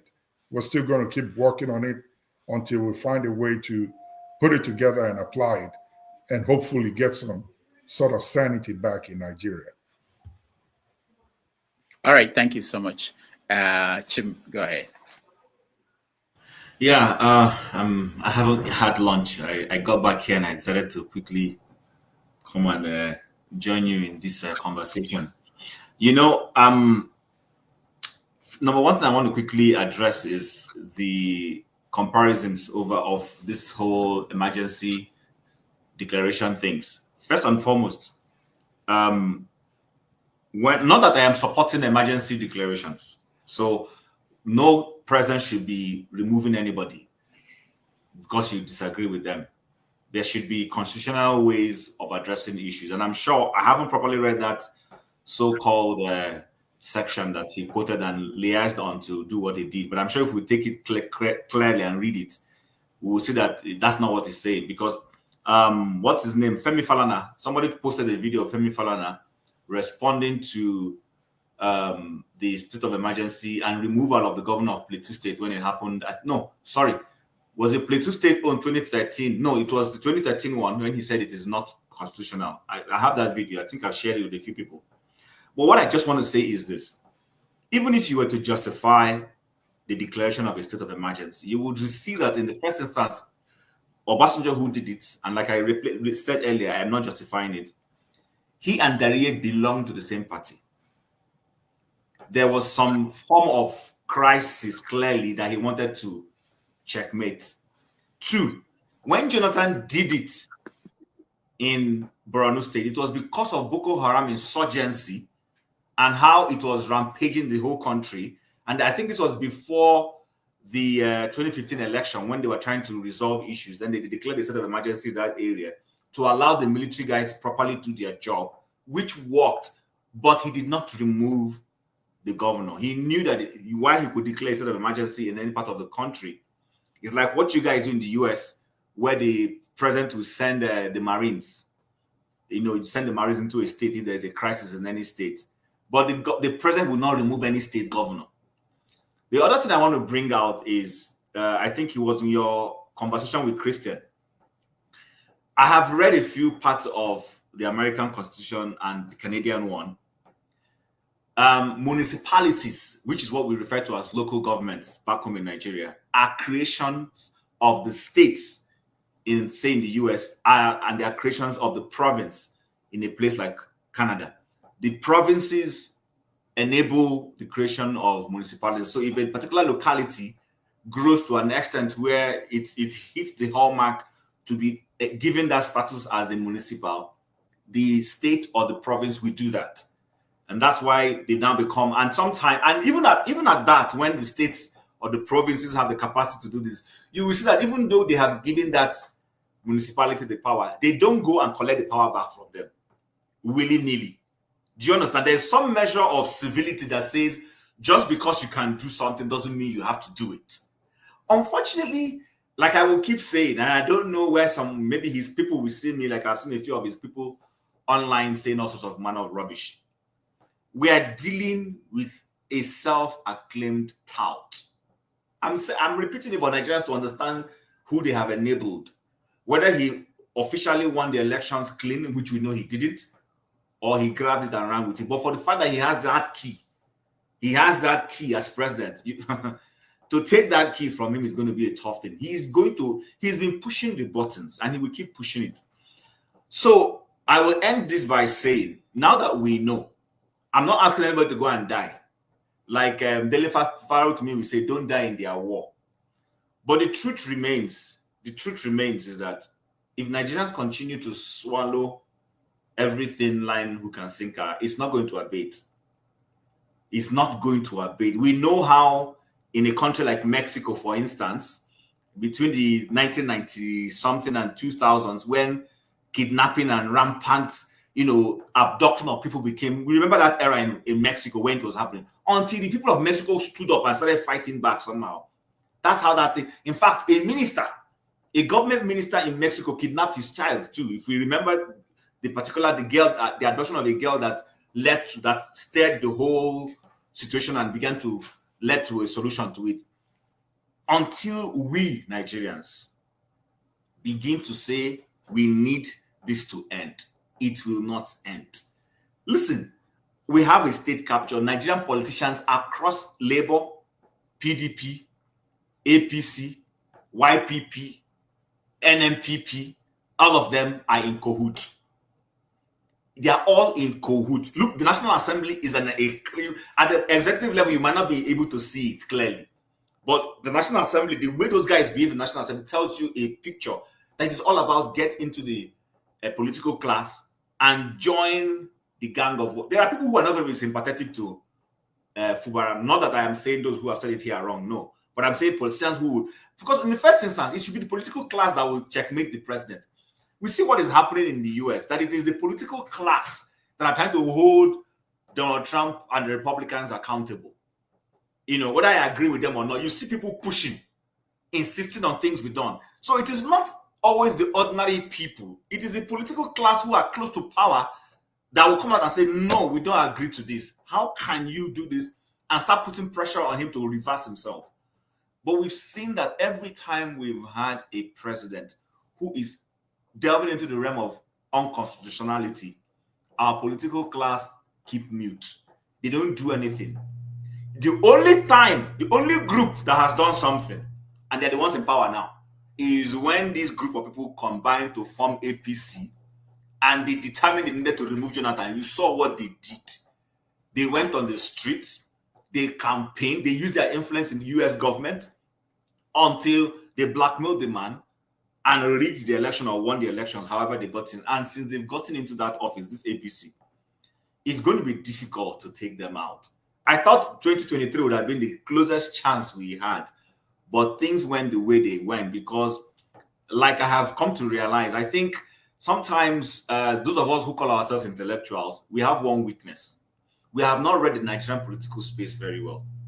We think it's a gentleman's sport where people go and play gentility. Gentility will not take you anywhere with this kind of people we're dealing with. We're dealing with rogues. We're dealing with very criminal-minded characters who will push any button to get what they want to get. And so until we start learning to strategize quietly, keep our strategies to our chest, and, you know, go in our communities and do everything. If it is to come here and talk about how we're going to win 2023 election, does Tinubu give you his trump card? He doesn't give you his trump card. The man is always very calculated in what he's doing. The next thing he will just take you by surprise and do what he wants to do. That's how you play politics. But if it's to come and be discussing this thing and be doing an El Rufai, going around the country and singing like a bird, that will not remove this man from office. That's not the way you take people like it. You have to strategize on how to checkmate him very well. If you don't do that, he would leave office after 8 years, because I'm already giving him another 4 years. I've concluded that the man is going to be there for another 4 years. And after 4 years, his kind will come back. Or maybe that his kind is this Wike. You will be shocked. Wike will be the next president of Nigeria. Go and write it down. I'm going to leave there and go and eat my food, please. All right, Tim, thank you so much. Okay, as president of Nigeria. That will be something. All right, let me go through Kene, Odi, and Christian, and I'll come down. Yeah, thank you. About the NYSC girl, right? Oh, I thought we were looking for solution, but anyway, you can go to the that. solution. Yeah, if you have any solution. I've given solution. Okay. Let them destroy themselves. No problem. Let me jump in here. You know, so I heard Kene loud and clear, but you know why I disagree with that position. I think we got to speak out. Is there was a pastor, I think in Germany in the 1930s, right? Who made, I think it was Nulam or something, you know, Martin Nulam. You know, he was for the Nazis, he was for the ideology until Hitler came. And he could see what was happening. I think he said, you know, first they came for the socialists and I did not speak out because I was not a socialist, right? Then they came for the trade unionists. I did not speak out because I was not a trade unionist. Then they came for the Jews and I did not speak out because I was not. Then they came for me and there was no one left to speak for me. So I think we just need to, the list of what we can do is to speak out. People are listening to us and we can't stop talking. You know, there's something that Donald Trump, which you supported, has done. He has disrupted some things which may benefit people. You know, I can tell you many of the boys in Nigeria who could help remedy this situation, their hands may be tied. People may have told them to stand down. If there's no one telling people to stand down now, people may just take initiative. It may just be, what Tinubu has done is to create a jungle right now. And it was too early for him to do that. Trust me, we need a savior in Nigeria. One person has to stand up. A group of people have to stand up. Let me land. I don't know why is he echoing. Jesus Christ came as a savior, but he had disciples around him to protect him, the likes of Paul that was using machete anyhow. So you can't have a savior standing alone while the people are busy sleeping or doing something that doesn't add value. Let me land, and the idea. Let me land on that point. I was going to make a comment about some of these people who have not been speaking out. Like the likes of Wole Soyinka, Pastor Adeboye. Look, there's something that was this guy that Chim talked about that went to prison in Ekiti. What he said is, thank God for Tinubu. If not for this man, there are people who would have died with full honor. Men that we grew up to respect. Even this lawyer, what's his name? His history is now checkered. He came here, we asked him questions. Falana. We now, the way we used to see him, since Tinubu came, we don't see him anymore like that. People are questioning his credibility now. Everybody knows if Wole Soyinka dies today, more people will be cursing him than people will be praising him. If he died before Tinubu became president, the whole country he was a hero for our people, right? But now we're getting to know the true nature of this man. Tinubu, and we're going to hear, there are some we're still going to see. Well, thank God for this man. And look, the idea that Rivers people stayed silent is not true. And the idea that people in Nigeria people in Rivers State went out to vote their conscience. We will not be talking about this if people did not go to vote what they believed will help them. People decided to scuttle the process. So we can't blame the people who did their best. Nigerians actually went out to vote their conscience in 2023. These are people who are lackadaisical. But for the first time, many people decided, no, we're going to come out. I went to Nigeria. I saw these kids going to INEC to get PVC. People flooded INEC offices. So, yes, do we need to move to one more level? What happened in 2023, at least for a long time, hasn't happened in Nigeria. When people came out to vote, because INEC, even as the election process was kind of manipulated, Beavers still helped us to know that we're writing numbers, right? Beavers helped to show us where in the future where we need to focus on. So the idea that let Rivers people suffer, they didn't do anything. I disagree with that. People in Lagos tried. People even in the north, they still rigged the election. Even in PDP, they were busy rigging election.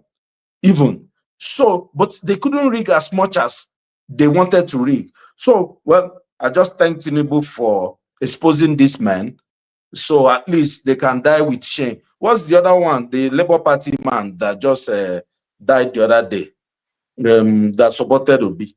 What's his name? The Obi. Doyin Okupe. Nobody. Everybody. I don't have to say anything about the dead, but everybody knows how Doyin Okupe will be remembered, and it's just because of one man, right? So I thank Tinubu for doing, but I'm telling you, the day of reckoning is coming. All right, because people are being pushed to the wall. Okay, I just wanted to remind all of us that Soyinka is in his 90s, Adeboye is in his 80s. I know you will say that when Jonathan was in power, that was more than almost 10 years ago, more than that, yeah. So it's important to always remember that some of these people, we expect them to constantly be out there and doing this activism for us and fighting.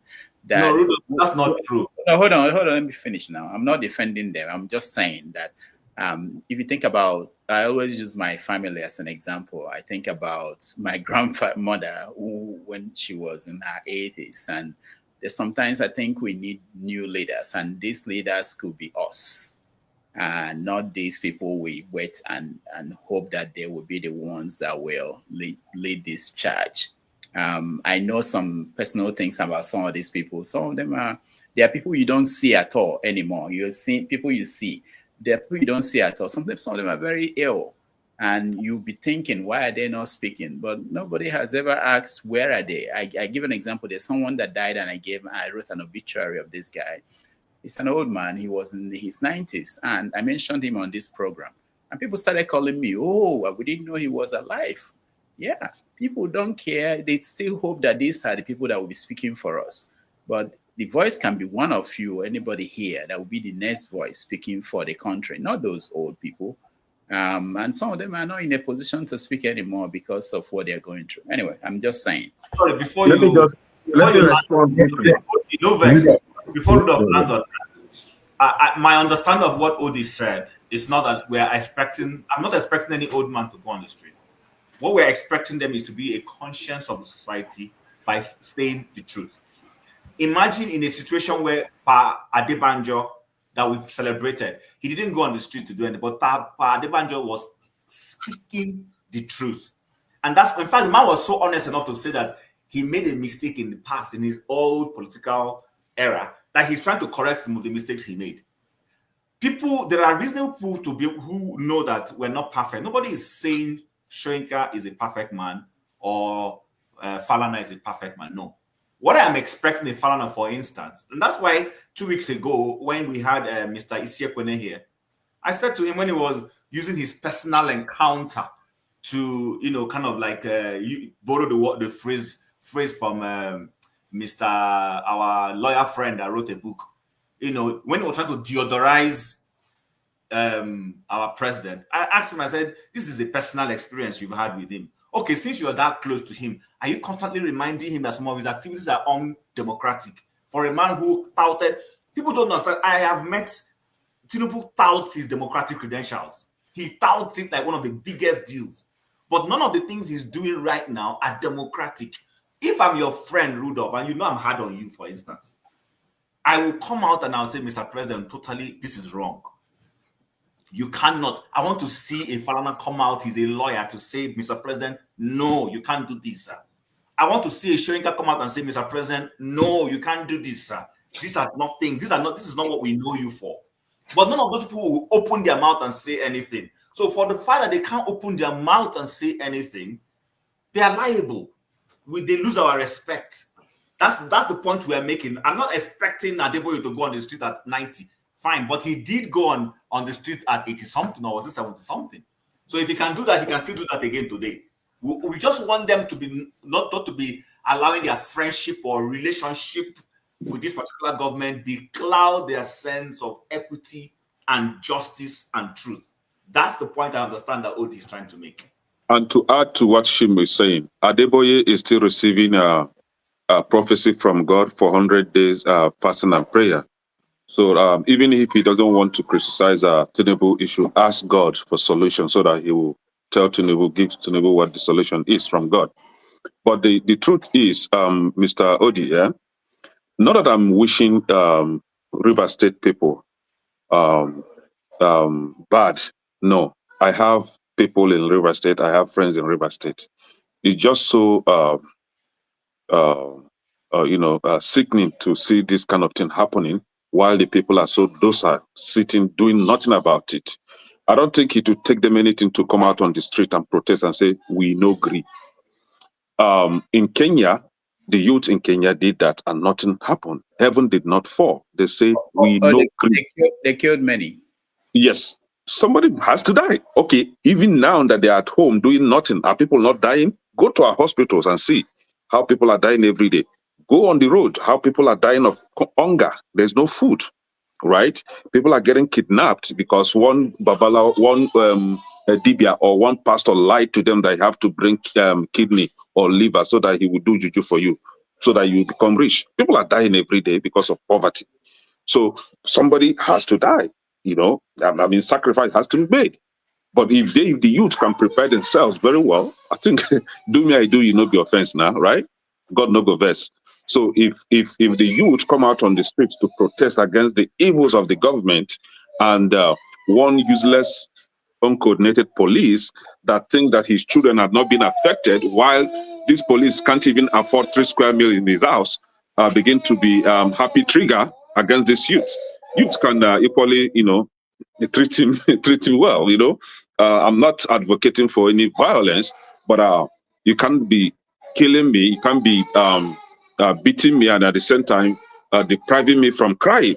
I have to cry. I'm a human being. I'm not dead yet. So it looks like as if in River State, people are not existing there. What is going on? Is it not the same youth of River State that were used to blow off these pipelines? The same people. And people are not saying anything about it. Election was rigged. They were mute. Now they are fighting. They are still mute. Who am I to cry for them? You help yourself so that I will find a way to help you. Yeah? All right. Thank you. I just So wanted let me just add something quickly. So let me add something quickly. You know, we are holding Soyinka to account. He said, "Give me let's give the government 1 year." You're right. You're right. Do you know what he said? You're right. You're That right. after 1 year, so that means he's in sync with what the government is doing. He said, after 1 year, if they are not doing what is right, I will call them out. So the man will die with shame, you know. And look, this idea of you can't insult your elder in Nigeria, we have to stop it. You know, there are people who, if you talk about religious leaders here, they will start crying. Look, but if they're in America, they will call Trump names. Is Trump not as old as Adeboye? You know, but we don't want to respect Trump.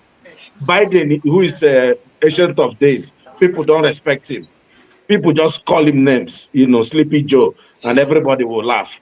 But it's people who don't deserve respect that you respect. You know, look, I'll tell you something, you know.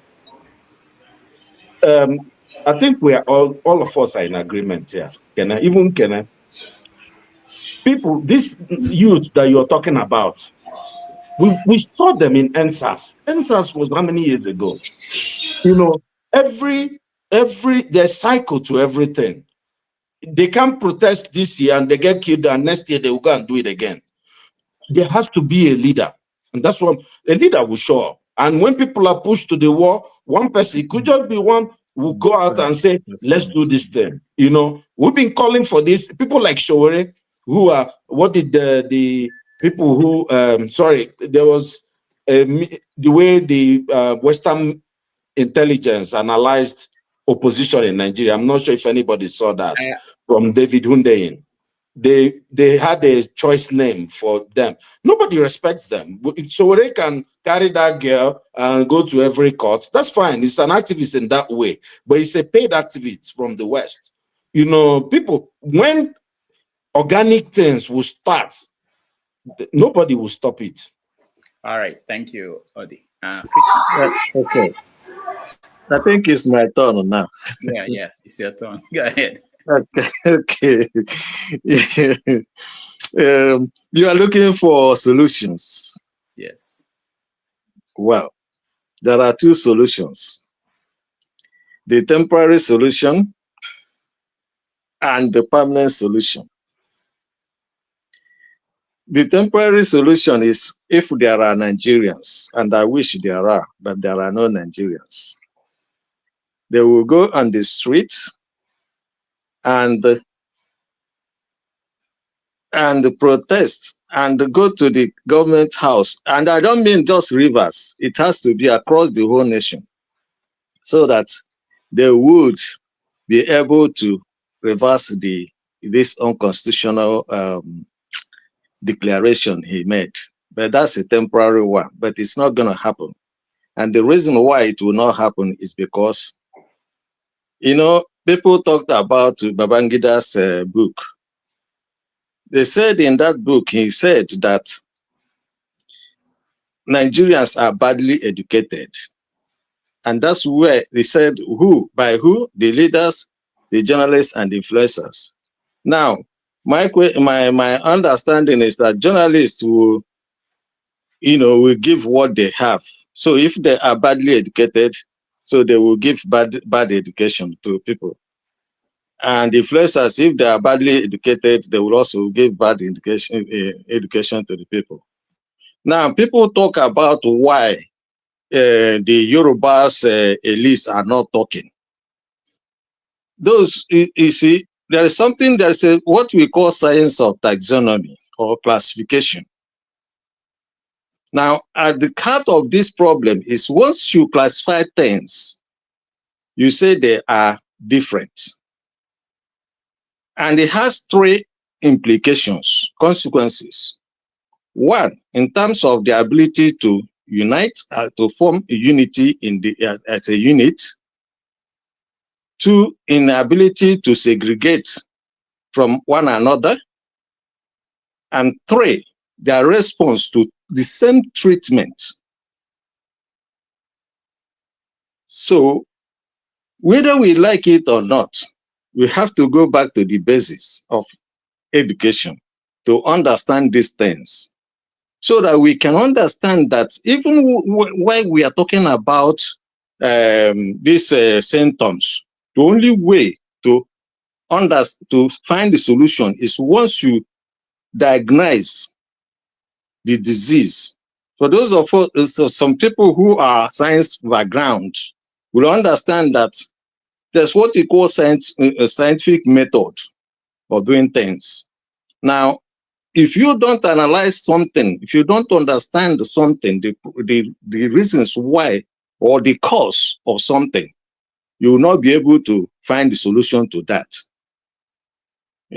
So that is the reason why I still asking people like you, the intellectuals, to please get back to the basis and try to bring the kind of education that will enable people to understand that there is nothing wrong having diversity.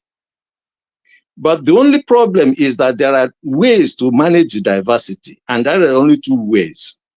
Either you hybridize or you separate. But if you have a cross-pollination, just like you have in Nigeria, it becomes a contaminated product, which no one wants to buy. Okay? And once you have contaminated products, you can never, ever hybridize from it. So you have to go through surfing. Okay? And that is why I'm saying, the bigger problem we have in the future is not yet around here. It's not yet now. Because at the end of the day, once this man if this man succeeds in what he has done, the people that are coming in after him will actually, hello, am I here? Am I still on? Yes, we can hear you. Okay, so the next president that will come can actually choose the governors himself, and nothing will happen. You see, that is why I'm saying that let those who think that Nigeria, is their country, should go out on the street and protest. But if you want a protest that will actually help Nigeria, it has to be organized based on ethnic nationalities. Say, like, for instance, the Yorubas will go and get their constitution, the elites, they will write their own constitution. The Igbos will go and write their own constitution. The Efik, the Jos, the Hausas, everybody go and write their own constitution. And then they will go to their state houses if they want. They don't have to take laws into their hand. They go to their different ethnic, that is the states, say like the Yorubas will go to the, say like Lagos, Ibadan, Oyo, um, all the Yoruba states start protesting with that constitution and forcing the what is it called, the state legislators to adopt that their constitution. Then those in the east will have to do the same, and those in the north or in the middle belt will have to do the same. And then they will give themselves their own constitution. Then after that, because any attempt for people to come together, try to remove Tinubu, it's not going to work. And the people who are saying that Soyinka, all those people that are the Yorubas that are not talking now, why would they talk? The power of unity. And I want you to go and read the article written by Professor Obiozo before he became the president, the late Professor George Obiozo, before he became the president of Ohanese, on the power of ethnicity. If you read that, you will understand why they will never talk. All right. Thank you, Christian. Benson. Yeah, thank you, Dr. Demis, once more again. You see, those who are expecting these Yoruba people, the elders or what, to go and protest or to go and to speak out to protest, they're supposed to know that this people are cohort with what Tinubu is doing. When Buhari ruled, the Hausas were quiet, and the Buhari was giving many things to the Hausas and to the Fulanis. Today, these Yorubas believe that this is their own time to get everything they want. This is their own time. That's why they cannot talk. That's why they cannot protest. So anybody who is expecting them to protest is making a mistake. And these people also believe that there is nothing like one Nigeria. They believe that this is their own time to get something from Nigeria. So if anybody is expecting them to talk, to say anything or what, no. The Lagos State Assembly that was burning, who did the Tinubu ask to go there? It's Yoruba elders, Osoba and Co. They are the one that went and make peace. And the other former governor of Lagos State, who was speaking before Tinubu become president, it was the chief of staff and all the rest went and they begged him not to be talking. They gave him money, they gave him everything, and he stopped speaking today. So let us, we must see what is happening. Yorubas can never protest, they can never say anything. They will like what is happening. As long as Tinubu is appointing Yorubas in different positions, as long as he's building roads in Yoruba land, as long as he's doing many things for the Yoruba people, so they're okay with it. So you people can go, other tribes can go to hell. Because they said when Buhari was there, nobody, the Fulanis and they were supported, they didn't say anything. Now, in the issue of, you see, there was a former governor of Rivers State before. I hear now that the Supreme Court said he must be tried. He must be probed and tried. For more than 18 years. Orderly, yes. So that is the power of Wike and the Supreme Court. Tinubu kept Wike there because of Supreme Court. Because Tinubu knows that if he goes there, he goes out.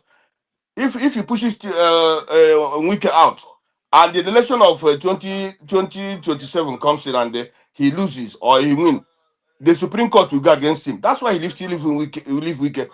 And after that 2027 election, well, or if anybody is thinking of there be a good election or Tinubu will not win, no, the person is making a mistake.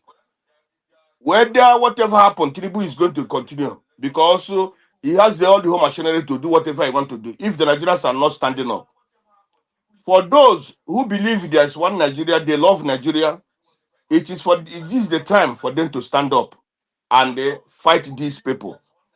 And those who are saying that, we can keep on talking. If an armed robber came to a criminal came to your house here, you have to talk. You talk, the armed robber goes out.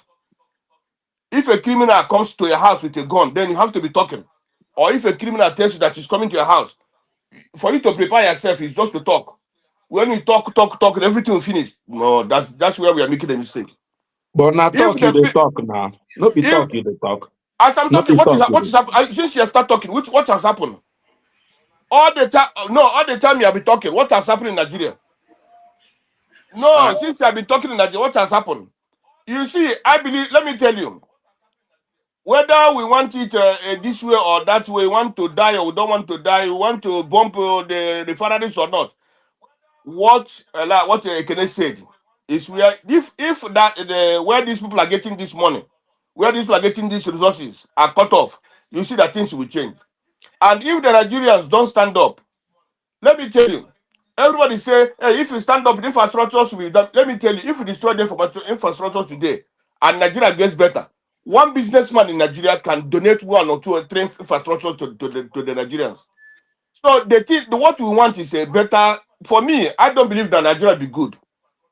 Because, like Christian said, the next president coming, when you look at what is happening now, you think that he will do the right way? No, he will still go more than what Tinubu is doing. He will go worse than what Tinubu is doing. That is where all these people are thinking. When I see somebody who said Nigeria will be good, Nigeria will be good in the future, I start looking at that person. I'm looking at whether the person have a brain. Is this person really have a brain? You think Nigeria will be good in future? Let me tell you one thing, Dr. Davis, please give me a minute. You see, Dr. Please. You see, Nigeria is a cursed place. No good person, no good human being can rule Nigeria. Any good person who come to rule Nigeria, you see, they be coup, they remove him. The way Nigeria is structured to fail. Any good person that comes today to rule Nigeria, that person will. If P2B was there and he's not doing what the military says and what the Fulani says, they will remove him. Tinubu cannot be removed because Tinubu is not even touching the Fulanis. He's not touching them. He's not doing anything against them. That's why. So if Tinubu goes against the Fulanis today, goes against the North, you will see they will remove. If Tinubu want to do something good for that other people, other Easterners and Southerners and so, mostly the Easterners and South, they will remove him. They can't remove him now. Any good person that comes to Nigeria to make Nigeria good, they will remove him. They will kill him. So that's what all of us should understand. So anybody who having the notion that Nigeria will be good in the future is making a mistake. Look at where they are going. They have divided the South and Southeast. They have divided South and South. That's why they are treating the South and Southeast the way they are treating them. Anything you see in the South, in the North, you see at the end of the day, they'll pedal. They soft pedal. They will not go far. They will soft pedal. But in the South and Southeast, they will do whatever they want because these people are nonsense. These people are nothing. That's why they do whatever they like in the South and the South. If the South and the Southeast were to get up to today, my brother, it can't be happening. But because they believe that we are nothing, that's why they're doing what they're doing. And it will continue like that. All right. Thank you. Thank you, Benson. Rudolph, can you put me in the backstage for a minute? All right. We will hear from AY and then we have another 25 minutes to just touch on this youth corporate thing. AY. Oh, thank you, Rudolph. Good evening, everyone. Yeah, I've been listening for a while. What is going on in Nigeria is just a sad day, to be honest. President Tinubu, I think he's making a very big mistake of his life. Yesterday, I was having this discussion with some people. First of all, because of the greed of one man, a state is going down. A state you claim to be your state. A state you govern. If you so much love the state so much, you would allow peace to reign. Tinubu, I don't know what he does not understand in Nigeria at this point. I have said it. I was saying it yesterday. Rivers State is the most corrosive state in the country. The majority resources of this country are in this state.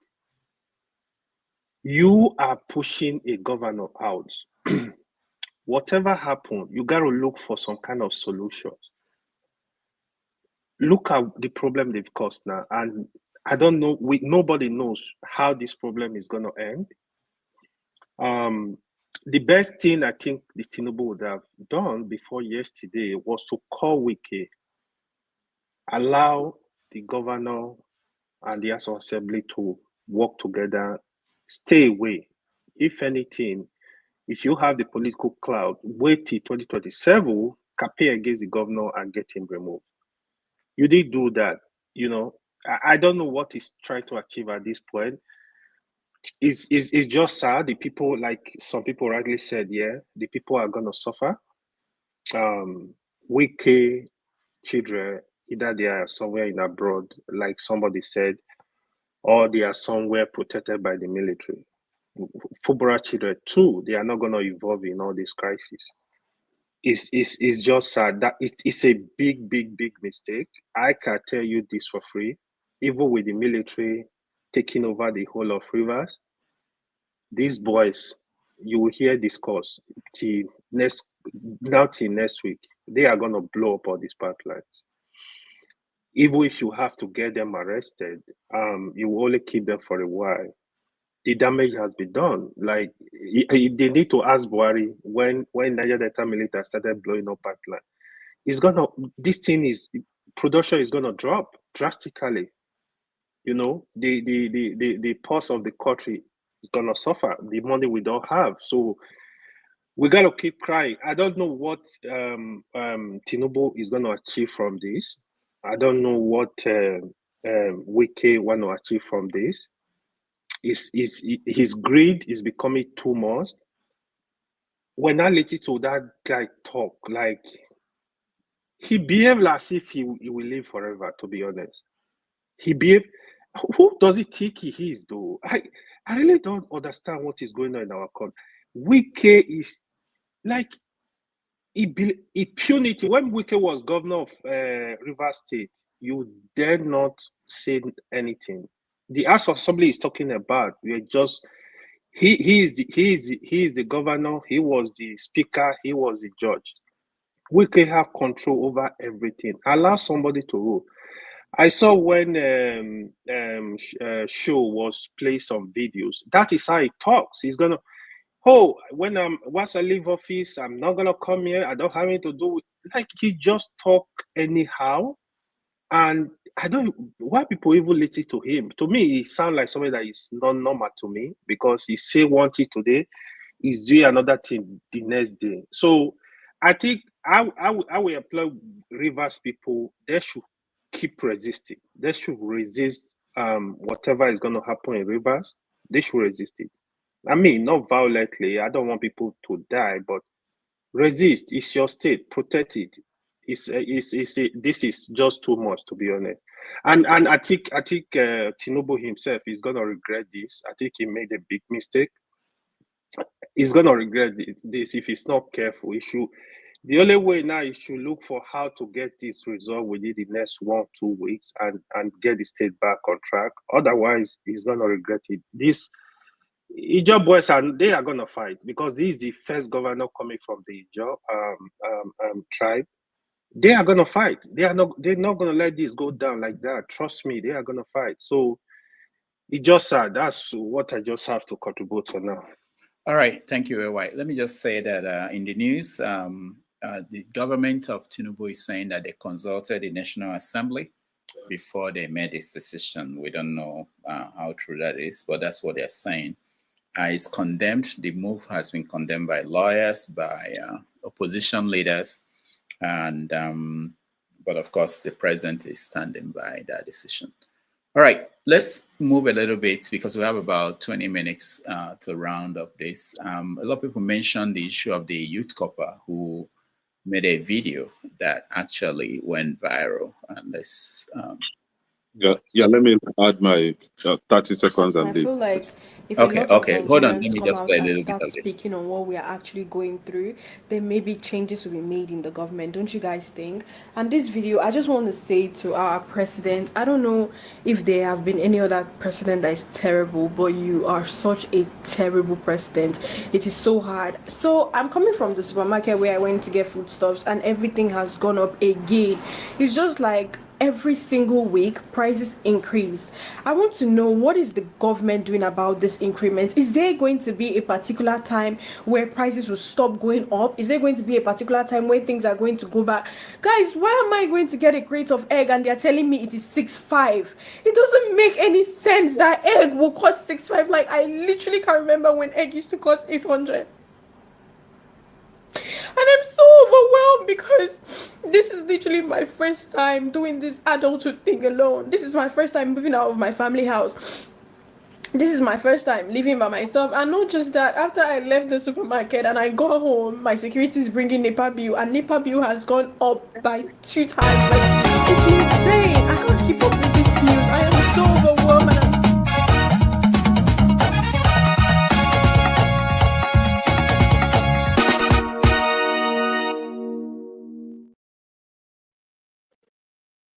All right, I guess by now most of you have seen this video. It's not something that you don't know about.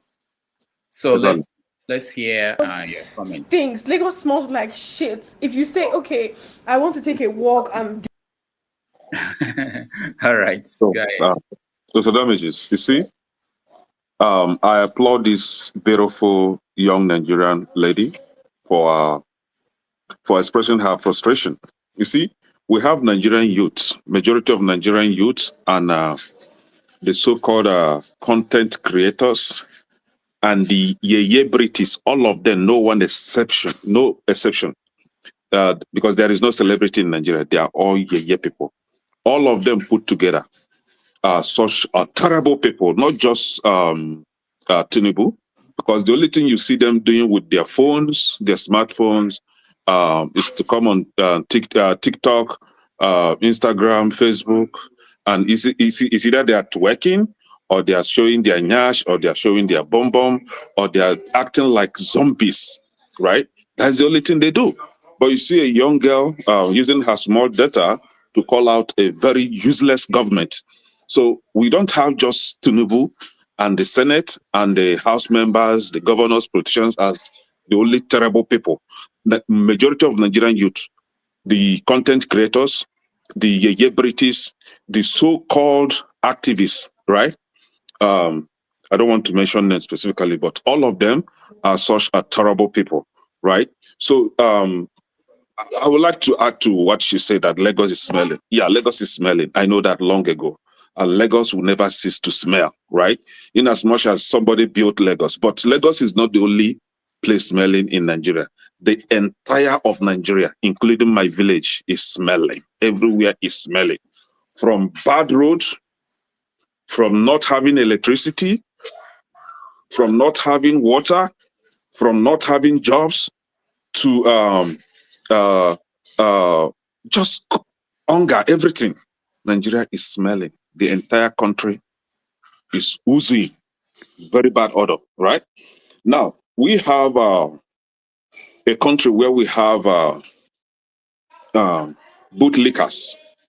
A woman calling a girl that is as old as her daughter to threaten her to take down video. Take down which video? Chris? Take down which video? For what?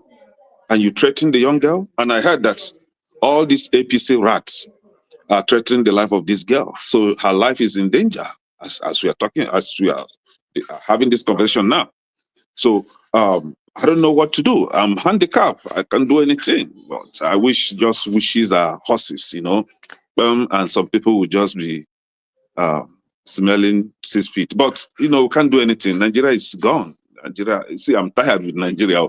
For you guys that want to be disturbing yourself, like AY stated here, that if Tinubu loves Nigeria or if Tinubu loves River State people, he should do it right in. Who told you that Tinubu has love in his heart in the first place? Tinubu only loves his family. He don't send anybody, Papa, in that country. He don't send you. If you like, hunger kill you. Tinubu doesn't care, right? All he cares for is to remain in Aso Rock. And that is why he will send his imbecilic son, Sheyi, to go to the north and begin to share rice to them as if they are all beggars in the north. He's sharing rice so that they will come and vote for your useless father. See, my people, thank you, everyone. Love.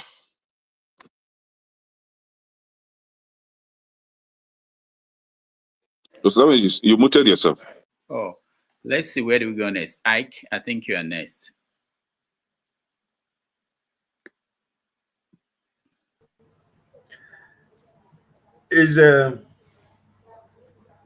It's part of the thing we are saying. It's quite unfortunate the country we have become, where people cannot express themselves. But I would have wished if one of your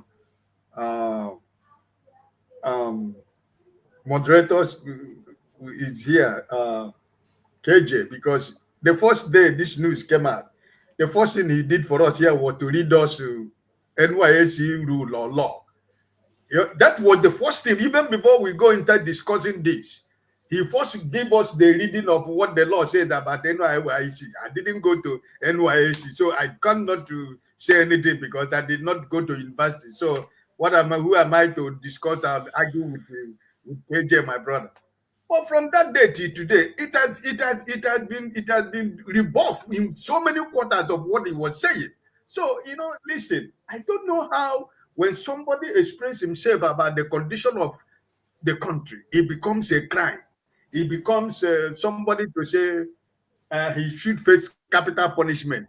A whole media advisor to the president of a country is recommending a capital punishment for somebody to say that things are costly in the market. Is it a fake news? It's real. It's something we obtain every day. We have families. We have friends. We send money to Nigeria almost every month. You send $200 today. Tomorrow they will tell you, no, uncle, it's no more. You cannot get it at $200 now. It's not 350. It's something that happens almost every 15, 24 hours. So what is so bad about the young guys? They're saying it's mine. But I think that Nigerians, I think the reaction of Nigerians, I was happy. And I was really encouraged by what Nigerians did by coming out in support of the young girl, because I don't see why somebody that is serving his fatherland is complaining about the economic situation that she is facing as a young girl who has, for the first time, left his family house to go live alone, right? She decided not one of the young girls who sell themselves for money, but she is trying to tell you what is going on in her life. And I don't know how it should become a crime. So I think that it's part of this, is part of the story, Dr. Damage. This country this country has gone out of the wheel, and we are in a situation whereby you can say anything, you can do anything. They have taken over everything. They have taken over the news media. They want to take over the internet. They want to silence everybody. You can say nothing. You don't do nothing. Just when they tell you go, you go. When they tell you come, you come. And that's the only way we can find peace in Nigeria. But I thank God that even in the midst of all this, some people are speaking their mind. And I think this young girl needs to be protected. She needs to be encouraged because, like Kenneth said, what he was said, what I wanted to say. Well, the Nigerian young boys and girls, what they do is to tweak on internet, because they are following their aunties and their mothers in the Nollywood. Everybody, there is no moral example from the so-called Nollywood sisters who are into Nollywood. They've just turned their life into something else, and most of our younger ones are copying and trying to be like them. And at the end of the day, the society is almost getting off our hands. So I just pray that this girl, nothing happens to her, and I believe that it was a good thing that she spoke her mind. Thank you, Dr. Damages, and God bless every one of us. All right, thank you, Ike. Christian, you're next. Okay. Yeah, I'm just as aware of parting. It's bad education. I keep on saying it, that makes people to think that free speech or in a democratic country is not permitted. But in any case, like I said, the only thing I would employ people like you who are influencers, who are journalists, who are intellectuals, is to help us to try to re-educate the masses living in that territory called Nigeria, so that they will be able to understand what the problems are, and then the best way to solve the problem. Because no matter how we talk about it this day, it's the Africans or the black race will never develop if they continue to insist on this status quo or whatever, or just keeping all this thing that the Europeans gave them in terms of culture, in terms of education, and in terms of governance. you know. So we need to, you people have a whole lot of work to do. So that's why I actually came in to ask people like you to please bring people like Dele Ogun. Yeah, I know you the last time you brought him, and then you bring more people who understands what the problems are. The more we push the problem and the solutions, the more people understands. So that's what I'm here for. Thank you. All right, thank you so much. I appreciate that. We try our best. Let me just point before I come to your wife for the final say. Let me point out that we're getting to see more stories about the man who is now going to take charge of Rivers State. There's this story of the former naval chief, Ibokette Ibas.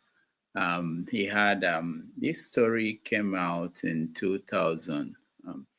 He locked up someone, a military officer, assistant director of procurement in the defense and intelligence agency, for writing a report against him, a petition against him.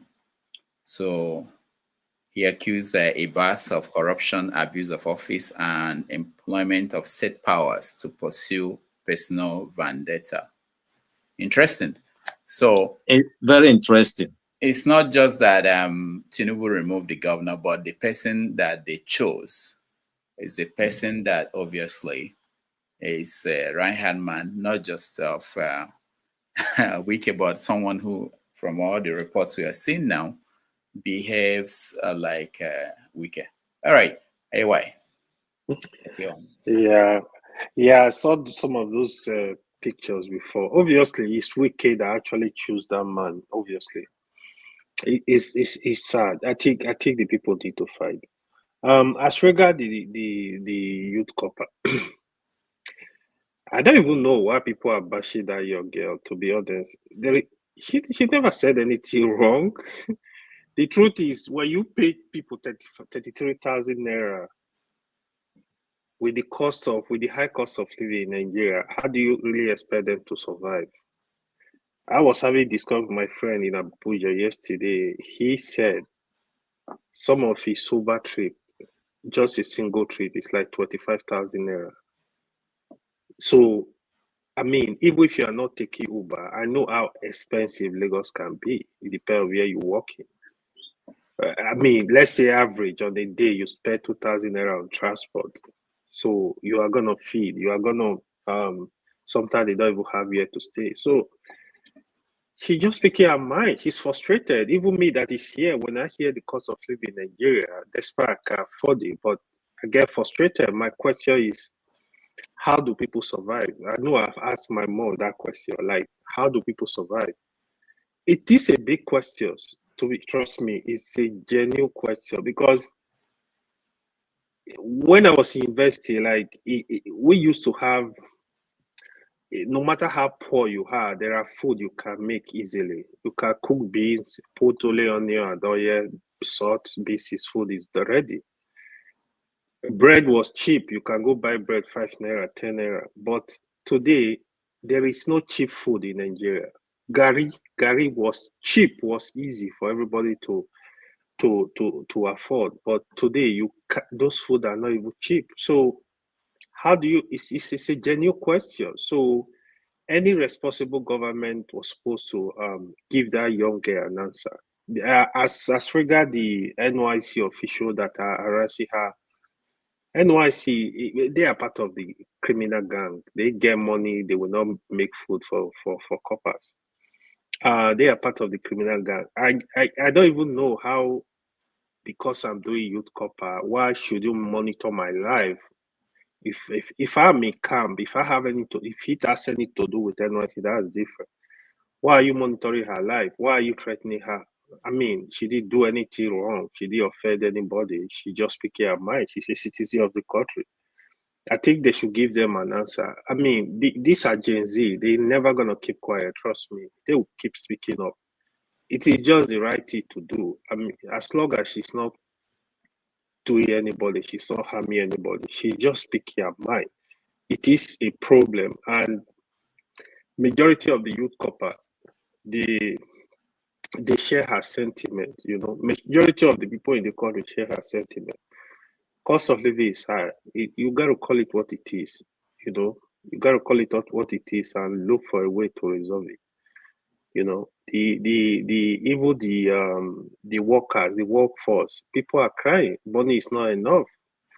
You know, when you look at Nigeria now, you look at the cost of living. I'm sure even if you are collecting $500,000 in Nigeria, you are going to manage. You are going to struggle to get.